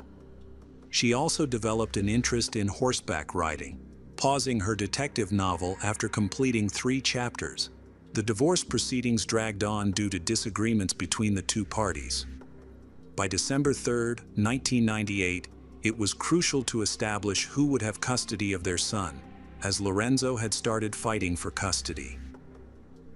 Tragically, Sarah would not live to see the outcome of this decision. On Friday, November 13, 1998, she dropped her son Will off at Lorenzo's. The next day, she spent time shopping with her friend Laura. They planned to call each other on Sunday morning, but Sarah never made the call. Laura tried calling Sarah and found that her friend had left her a message the day before, but she didn't pay attention to it right away. She expected Sarah to explain where Sarah had been. However, instead, she heard a terrifying 40 seconds of audio. Right from the start of the recording, there were loud noises, followed by frantic female screams, a crash as if the phone had fallen, sounds of a struggle, and then a heavy cough and wheezing. Terrified, Laura called Sarah's number, but there was no answer. The line was busy. She spent several hours unsuccessfully trying to reach Sarah. In the evening, Laura called the county police department. She told them that Sarah might be in danger and described what she had heard over the phone, asking them to conduct an investigation. When the police arrived, they immediately noticed a broken window in Sarah's house where she lived with her son. The officers entered the house through the front door and immediately heard the alarm sounding. This seemed odd because a broken window should have set off the alarm. When they checked the living room, they found Sarah Raris, 30 years old, lifeless. She was lying on the floor in an unusual position, amidst a large pool of blood. However, her child was nowhere to be seen. Sarah had been tortured and had numerous abrasions, primarily on her stomach, chest, and neck, which were the areas that received the most severe blows. Forensic experts estimated that Sarah had died approximately 24 hours prior. After the attack, it appeared that someone had searched the house, as several items were missing. However, many valuables were left untouched, leading the police to believe that the crime was staged. Forensic experts later discovered bloody footprints leading from Sarah's body to the broken window. This indicated that the perpetrator had entered and exited through that window. It was also an ideal hiding place, since there was a dense forest behind the house. There was immediate suspicion that the killer knew Sarah. He walked around the house and knew where to go, showing familiarity. The brutality of the act suggested personal motives driven by anger and hatred. The size of the bloody footprints suggested that the shoes were worn by a man, and numerous smudged handprints were found, though no clear fingerprints were recovered, indicating that the attacker likely wore gloves. Forensic experts searched for any additional blood traces left by the killer. Furthermore, during the investigation, they found a large machete with blood on the blade and handle in the yard of the house. That same evening, Laura arrived at Sarah's house and was shocked to see the police cordoning off the area. She became even more panicked when she learned about Sarah's fate. From that moment on, she worried about the well-being of the boy, Will. but the police had no information to share. Later, it was revealed that Will was supposed to be with his father, Lorenzo, at that time. Officers interviewed neighbors in hopes of finding any suspicious activity. Unfortunately, aside from a machete that was sent for analysis, they found no useful evidence. The next day, the entire neighborhood, including Sarah's colleagues, learned about the tragic incident at her house. Sarah's family, living 1,000 kilometers away in Alabama, was also notified. The news hit her sister Nancy the hardest. Experts analyzed a recording of a phone message and confirmed it contained sounds of violence. Detectives reported that the attack occurred shortly after a window was broken. Sarah attempted to call emergency services but accidentally dialed 8 instead of 9. As a result, she ended up leaving a dying message for Laura, whose number was programmed into that speed dial. Laura played a crucial role in the investigation, as she knew Sarah well and provided detectives with detailed information about the circumstances of Sarah's life in the months leading up to the incident. She believed that the only person who could have harmed Sarah was Sarah's ex-husband, Lorenzo. Laura mentioned that Lorenzo was very jealous of their son, Will. He had also stopped taking his depression medication, and his mental health issues had recently worsened. As far as Laura knew, Lorenzo also possessed 2 weapons. Despite this, Sarah tried to maintain a warm relationship with him until the end, and even convinced Lorenzo to sell all the weapons from their home. Ultimately, this led to a divorce. After the divorce, his behavior became completely erratic. Sarah felt the need to go to court to obtain a restraining order for her protection. For instance, on June 27, when Sarah handed Lorenzo the divorce papers, he physically assaulted her, took their child, and left the house, threatening that she would never see the child again. Fearing for her child's safety, Sarah didn't pursue him. That same evening, Lorenzo returned and told Sarah that if she didn't want to lose their son, they needed to be intimate. He was using their child to manipulate her. When he returned home, he refused to leave. The next day, June 28, the threats continued, and he persisted in trying to coerce her into intimate relations. It wasn't until Monday, June 29, that Sarah managed to call the police when Lorenzo was away. When the police arrived, Lorenzo defended himself by claiming that it was his house, his wife, and his son, insisting that nothing illegal had occurred. However, even the officers noted that his behavior was inappropriate. They had to remove Sarah and the child from the home, placing them in a patrol car. On June 29, Sarah filed a lawsuit seeking a restraining order against Lorenzo. This marked the beginning of their battle for custody and child support. Lorenzo moved out, allowing Sarah to return to the house with her 1-year-old son, Will. According to Lorenzo's lawyer, Sarah is responsible for the matter, alleging that she frequently cheated on him. In August, a temporary custody agreement was established, allowing Lorenzo to spend 2 days a week with his son, Will, while Sarah was to care for the child the rest of the time. However, these meetings were tense, as Sarah was often humiliated by Lorenzo.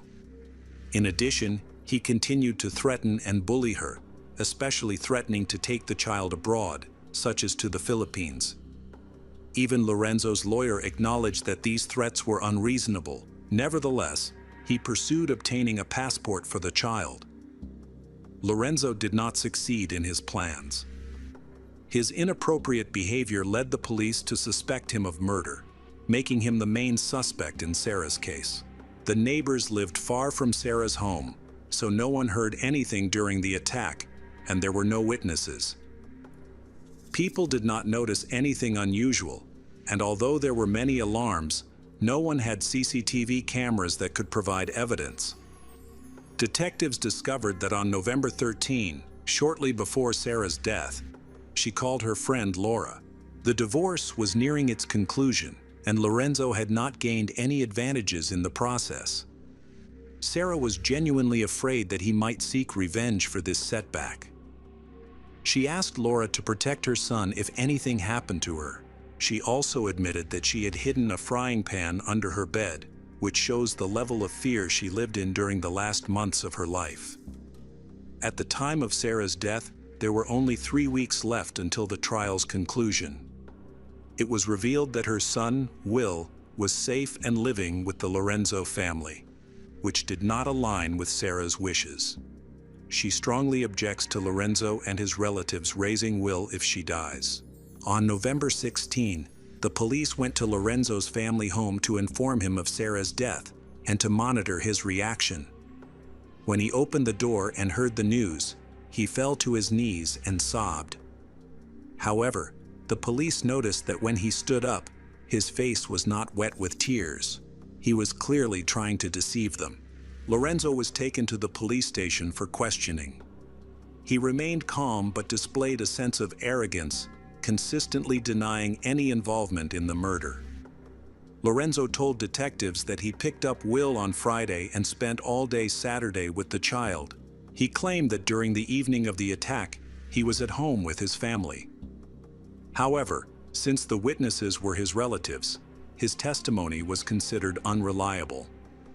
Lorenzo also said that Sarah's killer could have been Don Lewis, her former boss, with whom he claimed she had an affair. Lorenzo suspected that Don might want to kill Sarah to cover up the affair, as this could threaten his high position.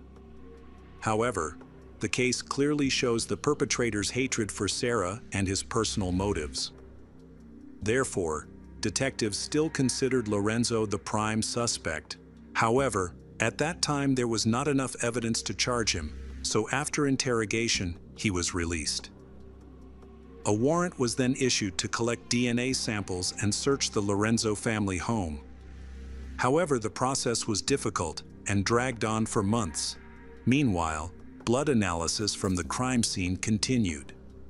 Detectives maintained communication with the Lorenzo family, but they quickly contradicted his statements. Some family members claimed he was with them that evening, while others insisted he worked until 10 p.m. A search of his home and car did not turn up any items related to the murder weapon. They also did not find shoes with footprints similar to those found at the scene. Detectives decided to re-interview Lorenzo, but he had hired a lawyer and refused to cooperate with the investigation. He is intelligent and has 2 master's degrees, which complicates matters.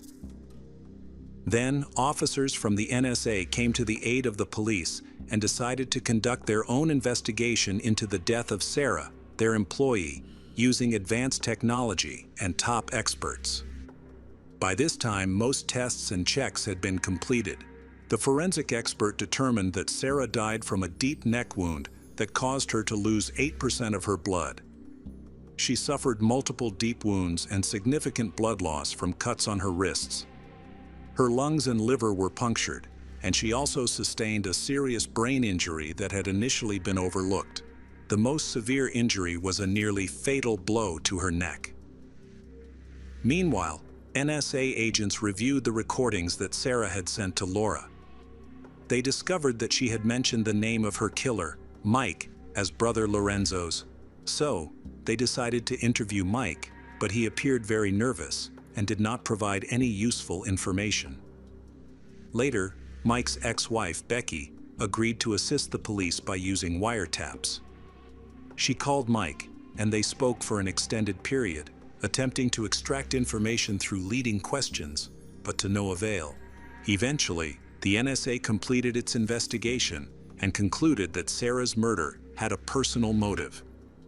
A month later, the DNA analysis results from the traces found on the machete were received.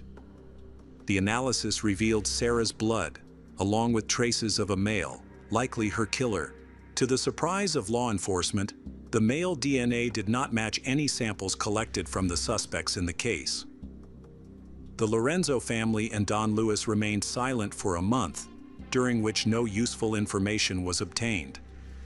Detectives even contacted the FBI, but no new leads emerged. However, the agents were able to disprove the theory that Sarah mentioned her killer's name in the recording. Instead, the sounds heard were her death rattles. A breakthrough finally occurred when the station received a significant phone call from a detective with the Baltimore County Police. He revealed that an 18-year-old named Ardale Tickles had confessed to the murder. Ardale was in jail for attacking his former boss at McDonald's. While awaiting trial, he told a cellmate that he had killed a woman, and the details matched Sarah's case. In exchange for a lighter sentence, the cellmate agreed to record Ardale's confession with a hidden microphone. Ardale provided a detailed account of the murder that took place on November 13. He admitted he didn't even know the victim's name. He broke into her house through a window, used foul language, and attacked her for an extended period. After the assault, he stood on her head and tried to crush it, but was unsuccessful. He confessed that a former colleague had encouraged him to commit the crime for $5,000. Despite doubts about the reliability of his testimony, he provided important unpublished details about the attack, suggesting he was indeed involved in the murder. Ardale had already confessed, and the police wanted to hear his account directly to identify the person who had hired him. Ardale mentioned that a woman had approached him and labeled Sarah as a bad person.